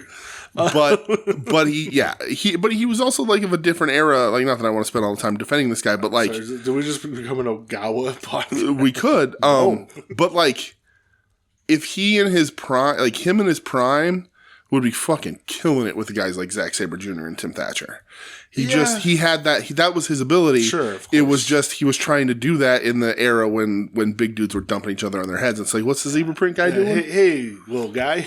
So, but anyway, sorry. Yeah. So once Shuji and Yashi got eliminated, it came down to Tadasuke, Yohei, Alpha Wolf, and Dragon Bane. This was it was probably like 5 to 6 minutes they gave him. Okay. And it's just nonstop, dude. Yeah. It's just, my fucking God. Alpha Wolf and Dragon Bane, the dives they do are just they're crazy people. Incredible. Yeah. Which one of them had that match with Ninja Mac that we talked about 2 weeks ago? I think that was Alpha Wolf. Was that Alpha Wolf? I think it was. Yeah. They're maniacs. No regard for their own crazy. Listen, I'll always, if Tadasuke's on, I'll watch. I have fun memories of Tadasuke. Absolutely. His gear is not great. It's a Young Lion Cup winner right there. His gear is real bad. Is it? Yeah, he wears like the one-piece singlet, but the long boys. Oh, really? Yeah. He used to wear the little shorties, the little short boys. Yeah, he looks like Evil's gear, to be honest. Oh, really? Yeah. Oh, that's weird. Real awkward. But it's not like a Hitman Heart one piece with the legs and the... It is, but it's just like the design on it. That's weird. All right. It bums me out a That's a shame. But Tadasuke and Yohei retained. Oh, okay. So they're carrying on. Cool. So GLG, baby. Yeah. They got these junior tags. And the tag straps on. They got locked up. So good for them. Yeah. Other people in the stable I don't pay attention to. Yeah. Even though Jake Lee did team with Yoshihiro Tajiri on this show. That's crazy. Gray-haired Tajiri. My God, he looked so handsome. And then, watch the main event. I watched the main event. For the GHC heavyweight title. Yes. This was the champion, my guy, El Hijo del Dr. Wagner Jr. Mm-hmm. Going up against the challenger, Kaito Kiyomiya. Yes. El Hijo del Dr. Wagner Jr. is no longer the GHC short run, champion. Couple of months. Didn't have a long run with it. Kind of upsets me. Yeah. I think they said, this is the second non-Japanese guy to hold the belt. Because remember who the first one is. We all know who the first is. Trust the system. Have some pride, Eddie Edwards. Eddie Edwards. Get a better haircut. You were GHC champion, goddammit. Yeah, have some self-respect. Remember when he got hit in the face by Sammy Callahan with that ball bat? Dude, that was fucked up. Fucking disgusting. Yeah. Sammy Callahan, that giant fucking baby-looking motherfucker. Oh, God. What do you think of the match? I like this match a lot. I did too. Listen, you and I, the wrestling world, fans of Noah, fans of Japanese wrestling, maybe even fans of wrestling as a whole, have been waiting for Kiyomiya to show up and get a shot and deliver, and for them to do something with him, and for him to do something with it when they give it to him. And I hope this is it. God, I fucking hope. Right? Because this is the third or fourth time he's held this belt. Yeah, I don't know how many reigns he's had at this point. It's at least his second, because he held it like a year or two ago, briefly, I think. He did, yeah. And then he definitely held it when he was like 19 or whatever. Yeah. So, but he looks great here, because he usually looks great. Yeah, he looks fucking awesome. They went through that whole saga with him. This is his third reign. There you go. Yeah. Dr. Wagner Jr. held it for 90 days. Okay, I said 3 months, so it's a short run, but whatever. It's good for him to have it. Yeah, I fucking love him. I think good. he's Right. fucking awesome. He is a very talented guy. But we went through the whole Okada debacle with Kiyomiya, which was tough. And he never got to get over. You thought, we all kind of thought he was going to get this win, and they were going to use Okada to make this kid, and they just didn't. Nope. And we just have to walk away. We just got to move on. New Japan just big brother Noah again.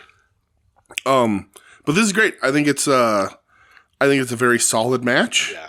I like Kiyomiya. I think if you're going to have guys, is Go injured? Is he around? What's he doing? I'm guessing he's hurt. Is he lost after he lost I Am Noah thing and disappeared? Yes, man. But if you need a guy to a good looking young kid to herald Noah into the future, you could do a hell of a lot fucking worse, right? Absolutely. The roster's depleted. It doesn't light anybody's world on fire at this point. Lance Anwai is getting signed any minute now. God, he probably is. That's the sad part. So, but they have a good juniors division. Kiyomiya's an exciting guy. His Shining Wizard sucks. Yeah, it wasn't very good. It stinks. He tries to cradle the back of the head as he does it. Do that. Just throw that fucking knee. Sonata throws a better one. Yeah, right. Muto throws a better one now. Well, yeah, but very solid. I just hesitate because I don't trust Noah to let him run with this. I agree. I don't want to get invested. I don't want to put my emotion into this because I'm afraid Noah's going to pull the rug out from under him again and be like, nope, yeah, it looks like you're still already, you little fuck. Little bitch.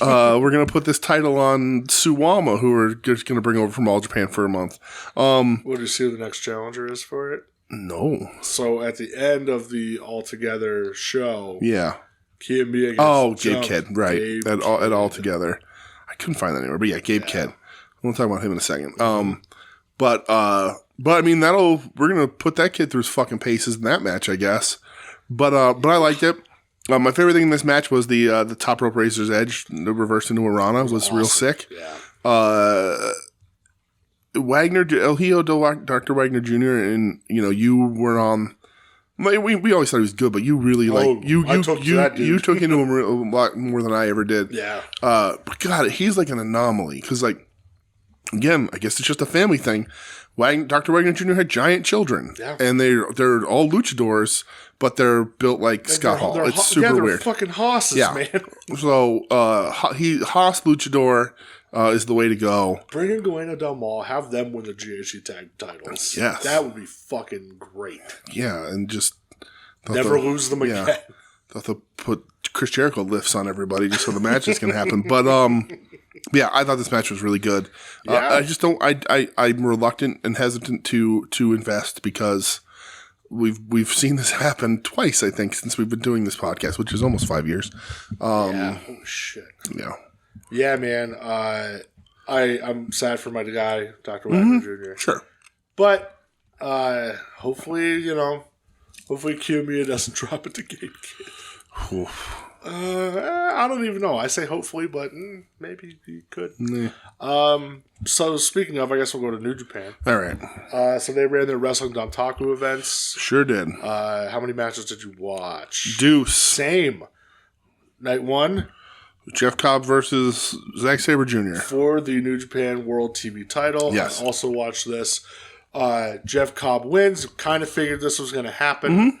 They wanted to get that TV title off of Riddle. Who's now wrestling in front of like 13 people. Yeah. To get it to Zack Sabre Jr., who clearly just passed it as a solo. Yeah. Did you see Finally, that? we knew that was going to happen. The clip showed up today on my feed of when Goldberg confronts Riddle backstage. You ever see that clip? That's a great clip. And he's like, "Hey, we gotta have a conversation." Yeah, he's like, anytime? "He's like, anytime after the match, bro." And he's like, "I ain't your bro." Yeah. And he's like, "All right, man, like whatever," because he ripped off his fucking ass. And he's like, "You said some things, and we're gonna have some words." And he's like, "I'm here." Yeah, I know. He goes, "I'll see you after I'm that." here. And like the thing is, like, I don't like Riddle. Fuck I'm not gonna defend Riddle. He'd kill him. Oh, he would. Goldberg's like one of the fake tough guy. Like, no, dude, you'd get Especially old man, he'd be fucking destroyed. Yeah. And then I saw another clip, I guess recently again of Bret Hart doing some interview, and he's like Goldberg's a nice guy. He's a terrible wrestler, but he's a really good guy. But he fucked my life. Yep. I got a little emotional when I saw that today. He said, "Yeah, you fucked my life up." Yep. Fuck you, Goldberg. Crazy. Fuck you forever. Yeah. But Jeff Cobb, Zack Sabre Jr. Yes. Listen, this TV title, I'm happy we could watch it again. So, so there's 15-minute time limits. Yes. There's a 5-minute wager on this match, though. There is, yeah. Which is a year of ramen or laundry for a year, which is hilarious. Neither gets it done within 5, right. though. Yes. Jeff Cobb does get the win. I feel like these are two guys I could watch wrestle forever and never get tired of it. The match is very good because these guys are good. It's a good mix of styles, which is something I always like to bring up. Yeah. My thing about this match is, and this I'm not looking at this as a slight against Jeff Cobb, but we've seen, I feel, all the best that Jeff Cobb can give us is what he's giving us. Yeah, for sure. We've watched him sort of progress, and he's definitely gotten better in New Japan. But I think we're at Jeff Cobb's ceiling, which is perfectly fine. Yeah, there's nothing wrong He's with a it. perfectly good wrestler. Absolutely. Maybe even a little better than that as a powerhouse guy. He'll have a fun run with this because it's going to be a different dynamic than who's had it before because he's just going to be tossing people around. Yep. I don't feel that same way about Zack Sabre Jr. That we've seen it all. I still think we're going to see agree with that. so much more from Sabre Jr. Yep. I agree. And not that Cobb's like leaving the business. I don't mean it that way. I just mean like the dude's reached his ability peak. Like it's fine. And he's good at it. Yeah. There's nothing wrong with that. He knows his strengths. But when I look at Sabre, I'm like, this guy's going to do so much more. Should be doing so much more in this company and around the world. I hope that this is yeah. All right, thank you. Right. We gotta fucking push you. While I really like this match and I like these matches and this belt, I'm just like, all right, let's see what Sabre can do now. Let's go. I watched almost every Sabre defense of this fucking belt. Yeah. I'm not going to commit myself to that with Cobb. If it's good. If it's good. If it's a cool matchup or whatever. Yeah. But I would watch Zack Sabre Jr. wrestle just about anybody. Yep. But I'm not going to watch Cobb versus like Ren Narita. Like it's just not going to happen. That won't happen. But that right. Won't happen. But it was very good. I didn't even watch Ren Narita versus Moxley. Nah, no interest. Because when I look it up, I look up a review because who's going to win. And as soon as it says House of Torture bullshit, I'm like, I'm out. I don't need to see it. Yeah. Not interested. And then Shooter this week, Shooter came out and was like, we talked about this. We said this is what they should be doing. New Japan has a show this weekend in California. Yeah, and it's Mox Shooter. Yeah. And this is what we said they should have been doing. Suji did it. This is how you build this title back up. You have the invading American and the wrestlers going, why the fuck is the company doing this? Yep. And now Shooter said, we're not a feeder system. He shouldn't have this belt. Yeah. And that's his mentor. Yeah. They're doing that the right way. Fire, brother. They're doing that the right way. He's going to fucking pay for it. He's going to get his He's going to pay for it. Whooped. But they're doing it the right way. That's going to be an interesting show this weekend. Yeah. Yeah, because you have that. You have Gabe Kidd versus Eddie and that all-out brawl or whatever is happening with the no Gabe's ropes. going to win that. So, going to be interesting to see what happens. But yeah, time to push Zack Sabre Jr. to the moon. Agree. I almost wonder if Mox holds the title till Wrestle Kingdom and Zack Sabre wins the G1. They do Mox Sabre Wrestle Kingdom. It'd be interesting for them. That's the match they teased before COVID. It is, but with the young Japanese talent saying, we shouldn't be a feeder system. It'd be interesting for them to go Gaijin to Gaijin, even though Saber's beloved. Yes, it's still different. Saber's, but he's a New Japan guy. Yeah, you know, still different. But we'll see. Yeah. Night 2. Yep. For the never open weight title. Yes, indeed. Shingo Takagi versus Gabe Kidd. Yes. Again, still my favorite thing about Gabe Kidd is that he doesn't know wrestling doesn't work. Yes. This guy's fucking nuts. Gabe Kidd's funny to me because he is nuts. But also, like, I would love to have a conversation with him because he's the madman now, feuding with the Mad King. What do you think of his Dr. Death robe? Yeah, he had the cool. I thought it was cool yeah, shit, yeah. man. Hey, fuck they're it. adding to the character, right? Presentation. Absolutely. Clearly, they like the guy, like whatever. But especially watching this match, I was like, man, I'd like to talk to him about it. Like, if he really like was a huge fan of Eddie Kingston before he got into wrestling, because he does a lot of things that Eddie Kingston does. Yeah. You know, because they're very similar style wrestlers. Sure. But like Japanese. Right. Stuff. And I look and I'm like, and I'm not saying he's stealing anything, and that's what wrestling is anyway. I'm just saying, I would like to be like, you really liked Eddie Kingston, right? Like, you were like, that's my guy. That's who I want to be. Because he does a lot of those things in a very similar way. Sure. He acts to the crowd in a very similar way. He acts to his opponent in a very similar way. And I'm like, all right, I get it. It's why they match up so well against each other. Yeah. Because again, whatever it was years ago, they had that fucking incredible match of the year contender. Yeah, strong. It was fucking awesome. And we've just been waiting for that rematch pretty much ever since. Yeah. Which is why I think Kid's going to take this one. But yeah, this him versus Shingo. Shingo's a talented wrestler. Yeah. And they just basically hit each other. They're like, all right, let's just hit each other real hard. They go, okay, this is we're back for the never open weight title. All right, let's go back to never. Right. This never the way style. this belt is supposed to be. Oh my god. No dude. longer has to be in a loop of Tongaloa and Tamatonga. That end sequence when they're like trading Saito suplexes, and like Gabe ducks the pumping bomber and hits a left arm to Larry. Oh my god! Yep. I thought he knocked Shingo's fucking head off. Yeah. I loved this, man. It was really good. I thought this was very so good. fucking good. This was the second match I saw where I was like, okay, no, this is my favorite match of the week. Yeah. Again, man. Very hard hitting. What, like you said, was a really good point. What the Never Tell belt is supposed to be. Yeah, this is what these matches are supposed to be. You're supposed to just whoop on each other. Absolutely. Man. Mollywop each other. I like Gabe Kidd. I really do. I just, a lot of people say he's the one who should be leading Bullet Club. He definitely has the most personality. Easily. Because didn't Finley beat Dolph for that title? I don't know. Pretty sure he did. If that happened, I don't know. I saw Kenta and Chase Owens on the tag titles back again. Ew. Off of Fisherman. Oh, yeah? Well, yeah. good. So, hey, that tag division's extra dead. You ain't going to get me to watch that for shit right now. No fucking way. Definitely not happening. Yeah, let me see if I can bring up this card real quick. But yeah, so Gabe Kidd and Eddie is this weekend on Resurgence. Moxley and Shooter is on it. What was this? This was night 2, right? Yes. I forget who else is on this Resurgence card this weekend. But David Finley beat Nick Nemeth in 15 minutes. Boy, he already wrap up in New Japan then? Guess so. Holy shit, that was quick. Yep. There you go. Oh, God, that'd be Yeah. wild. Because I know he lost to Moose again, too, at TNA. Is he already wrapped up there? Who knows what's happening with him. All right, I guess one last promotion. One last promotion. Who could it be now? Tokyo Joshi Pro. Tokyo Joshi Pro now. They ran, yes! Wonderland. Yeah.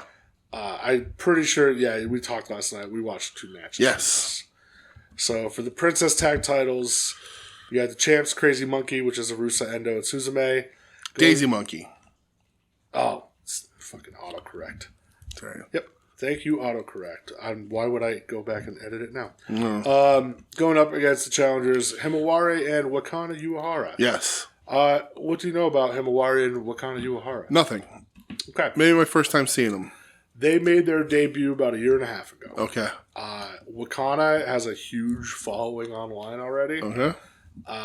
She is actively trying to learn English. Okay. And she puts on a lot of videos in English and stuff. And she's like, thank you for your feedback.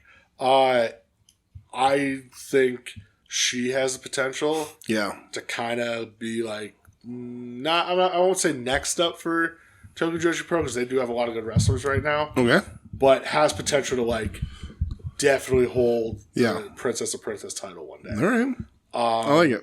Yeah, again, another match. It's just fucking wire to wire nonstop. So man. we got to see Daisy Monkey in Philly. Yeah, that was their first match after winning the titles. Right. So they stole the show a little bit, I think. Yeah, they were awesome. They were really great. So they win here. They retain the belts. Yes. But I like this match a ton. I like Suzumi. I liked Himawari a lot too. Yeah, Himawari I think she stood out. This was again the Tokyo Joshi Pro. Really like. I'm always a little worried. You know, we talked before with Marigold coming on the Wrestling Universe and Stardom getting a ton of the press for Joshi Wrestling, and Tokyo Joshi Pro does deliver a different product. Right, they're not as hard hitting necessarily as Stardom is. You know, they're a little lighthearted. The characters are more lighthearted, that kind of thing. Cutesy, if you want to be a little down on it, I guess. But these two matches crushed. They're as good as anything else we watched this week. And I'm such a big fan of Tokyo Joshi Pro. Me too. So this was a really fun match to see. And they're not people that we necessarily feature all the time or that Tokyo Joshi Pro necessarily featured all the time. These are two teams that, Himawari and Wakana very much young, but like Daisy Monkey too. We just a month ago was their first title defense, so like they're just starting to get sort of that exposure also. So this was cool, fast paced, just good, solid Joshi wrestling again. Yeah, Himawari also only debuted about a year and a half ago. Yeah, it's crazy. So a lot of potential for her and Wakana. Keep your eyes on Wakana. I'm already like ready to plant my fucking flag. I'm a Wakana head. Your Wakana forever flag? No. Well, I mean, you're the one standing here doing the cross arm thing about it. All day, you've just been walking around the house going, like Wakana forever, Wakana forever. That's a little inappropriate. Wakana I don't know that you should be saying that. It's a little cultural appropriation, and you're like, I don't care. Wakana. Yeah. Main event, though, was for the Princess of Princess title. Yes. Miyu Watanabe, the champion, going up against the superstar Miyu Watanabe. The biggest kaiju, Shoko Nakajima. I heard rumors that Miyu Watanabe's line is still waiting in Philadelphia. For fuck's sake, man. For her to finish signing. I'm like a little mad still that I didn't wait, but I'm also like, well, I'd still be there. You would be. Dude, this was so fucking it's great. good. When I saw this show up and I was like, oh, what happened this week? What do I got to watch? I was like, well, that's going to fucking happen. Yeah. They both rule. Like, Shoko's a fantastic wrestler. Shoko's great. And Miyu is one of the most talented wrestlers on the planet and one of the most over wrestlers that I've maybe ever seen. Yeah. I love this because it was like a true, like, speed versus power match. Yeah. Miyu Watanabe is a fucking powerhouse. Yeah. When Shoko does like the suicide dive front flip through the ropes every time, I'm like, oh no, someone's gonna get hurt real bad. I loved during this match, Shoko just kept cutting Miyu off. When Miyu was going to like slide into the ring after the 20 count, and Shoko does the senton onto Miyu's back while on the apron. Right. Oh my god, it was so fucking gross. She was like working the back, which was just. Yeah. Oh my god, it was so fucking wild. Right. But I loved when Miyu, like, at the end just went full, like, fuck you mode. Well, when she puts her in the giant swing, but, like, not really a giant swing because, like, half wild. Up. And, like, it looked like it was on fast forward. Like, she's just spinning her around and around and around. And it was like, holy shit. She hits her with a straight right punch.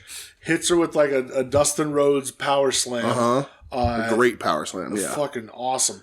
Hits her with the fucking goddamn, like, Polish hammer. like so hard in the chest. She's a big Ivan Putski fan. I talked to her about it. She's a big Scott Putski. Scott Putski. She's big.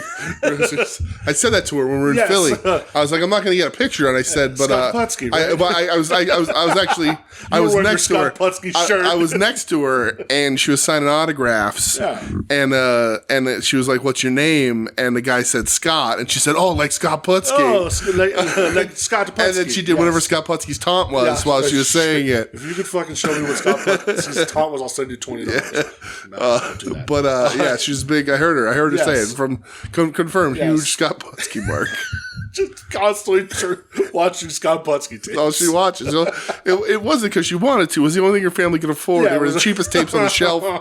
They were easily 1,000 yen cheaper than any other wrestling tape you can get, and her family was like, "That's good enough. He's a wrestler. He's a lineage. Scott Putski. He's a third generation star."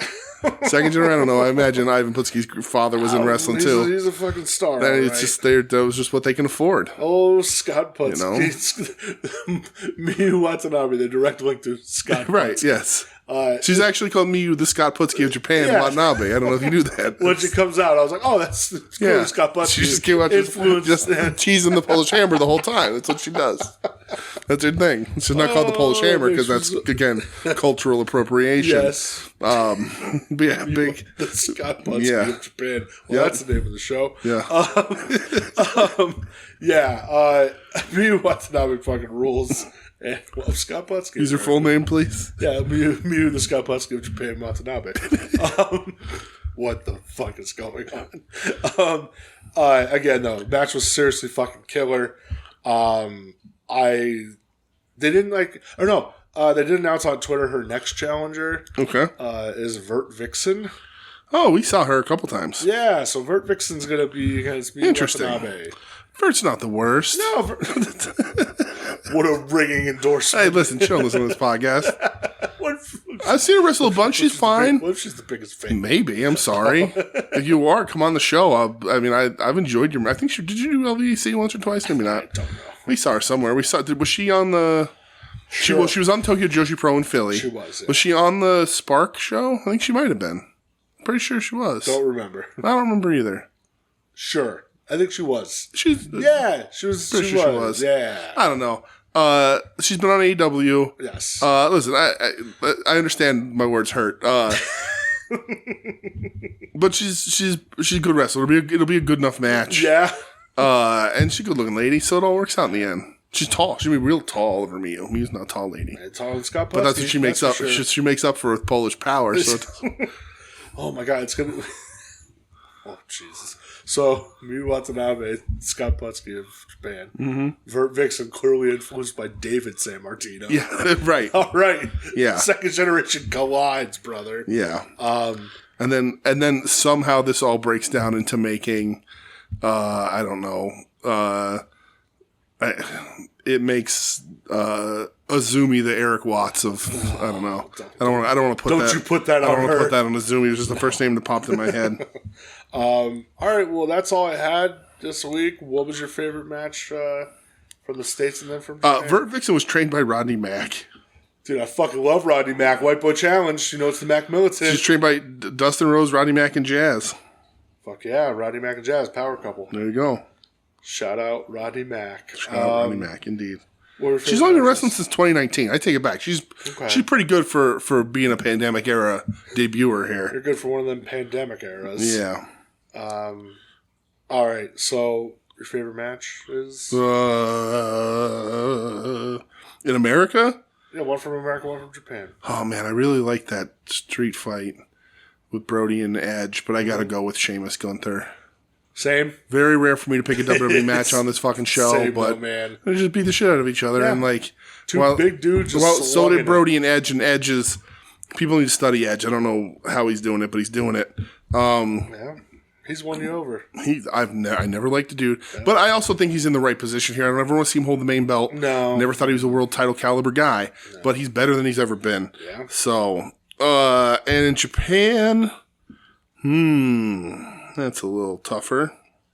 There were a lot of bangers in Japan this There really was.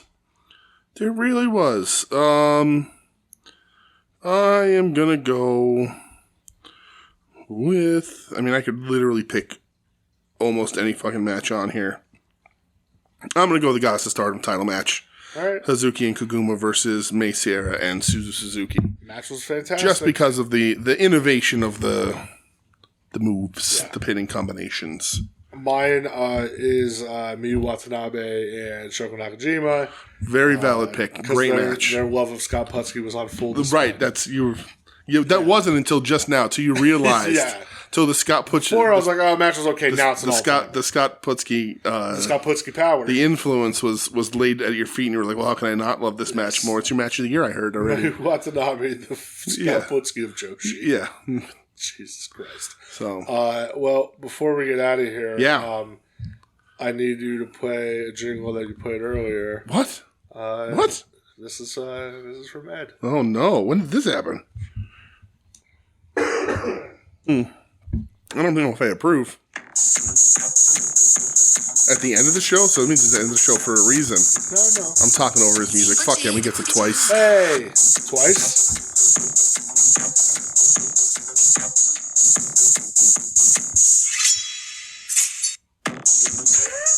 See, you guys, his shit plays twice, Ed. Yeah, I don't know why. So Ed had some questions last week. Yeah. But then one of them, I was like, "Hey, man, I don't." Oh, okay. But then he also asked another question. I think he just forgot about. Okay, well that's fine. So a two-parter. It's like when he calls in 5 times to add odds. Yeah. Two-parter. So he says, "I watched the Sandman episode of Dark Side.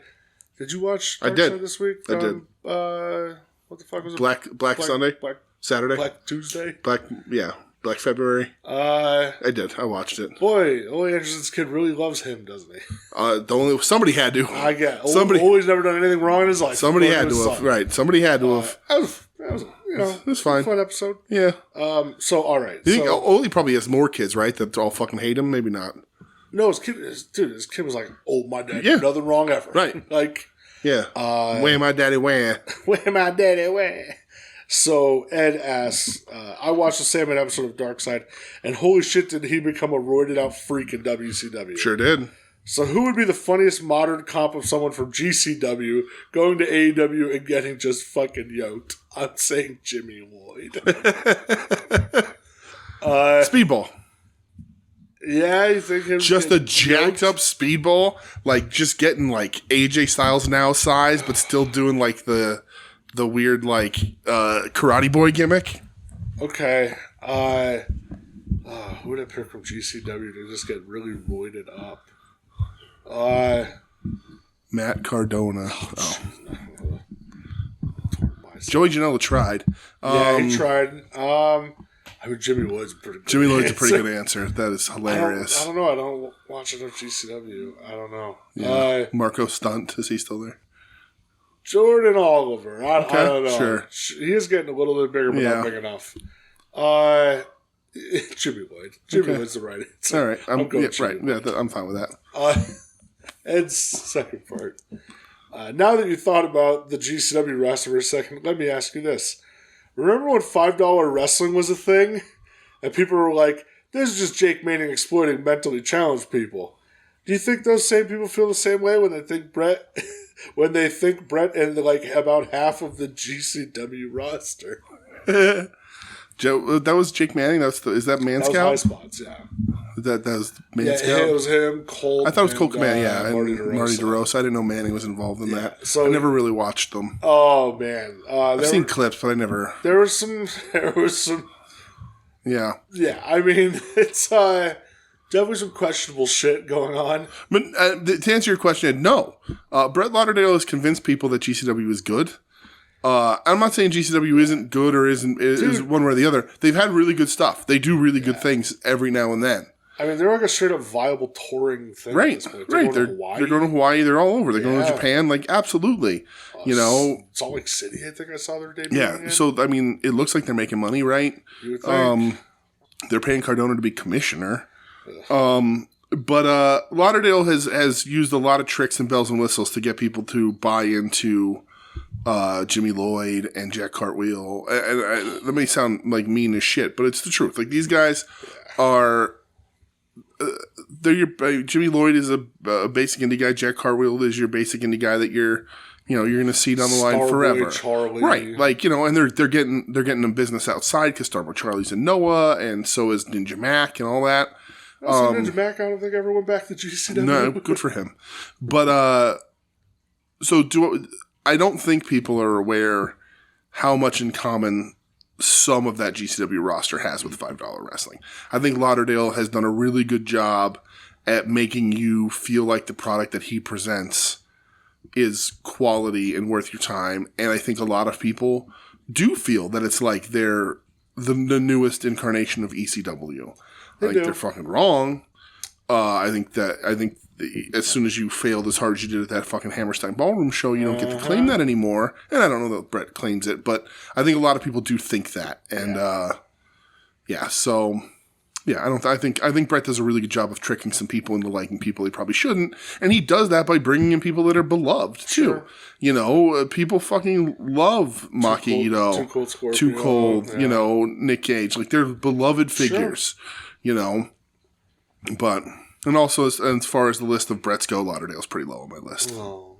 I didn't say you were high. I just said he was low. I'm number one, bitch. $5 wrestling. Freight Train. Remember Freight Train? I do. It's choo-choo time. The Freight Train. Yep. And Raider Rock. And Jeff Hart. Remember any of these guys? Jeff Hart, yeah. Was it Little Ricky and Big Donnie? And remember Cliff Compton got into a brawl with Big Donnie on one of the shows, and Big Donnie would just slugged him, and Cliff Compton just started kicking him in the belly. That's one of my favorite clips. Okay.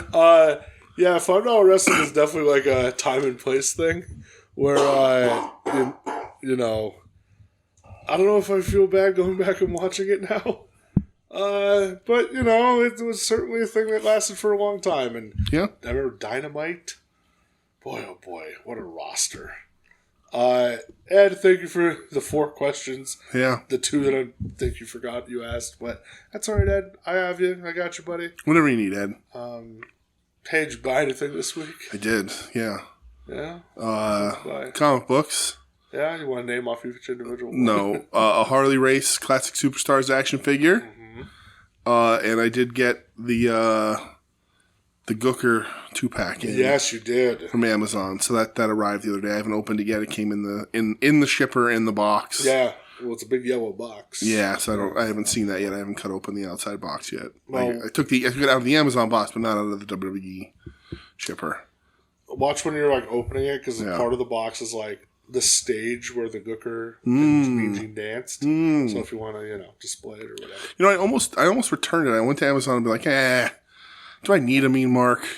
Even for the price of essentially one Ultimate. And then I was like, I don't know. I'll go return it. I'll go cancel the order, and then it shipped. I'm like, all right, well, I guess I'll hold on to it and see what happens. Yeah, not necessarily. Yeah. But so, what did I buy? I bought a bunch of trades. Yep. I won't name them all, but I bought like 7 of them. I think, like 7 of them. Mm-hmm.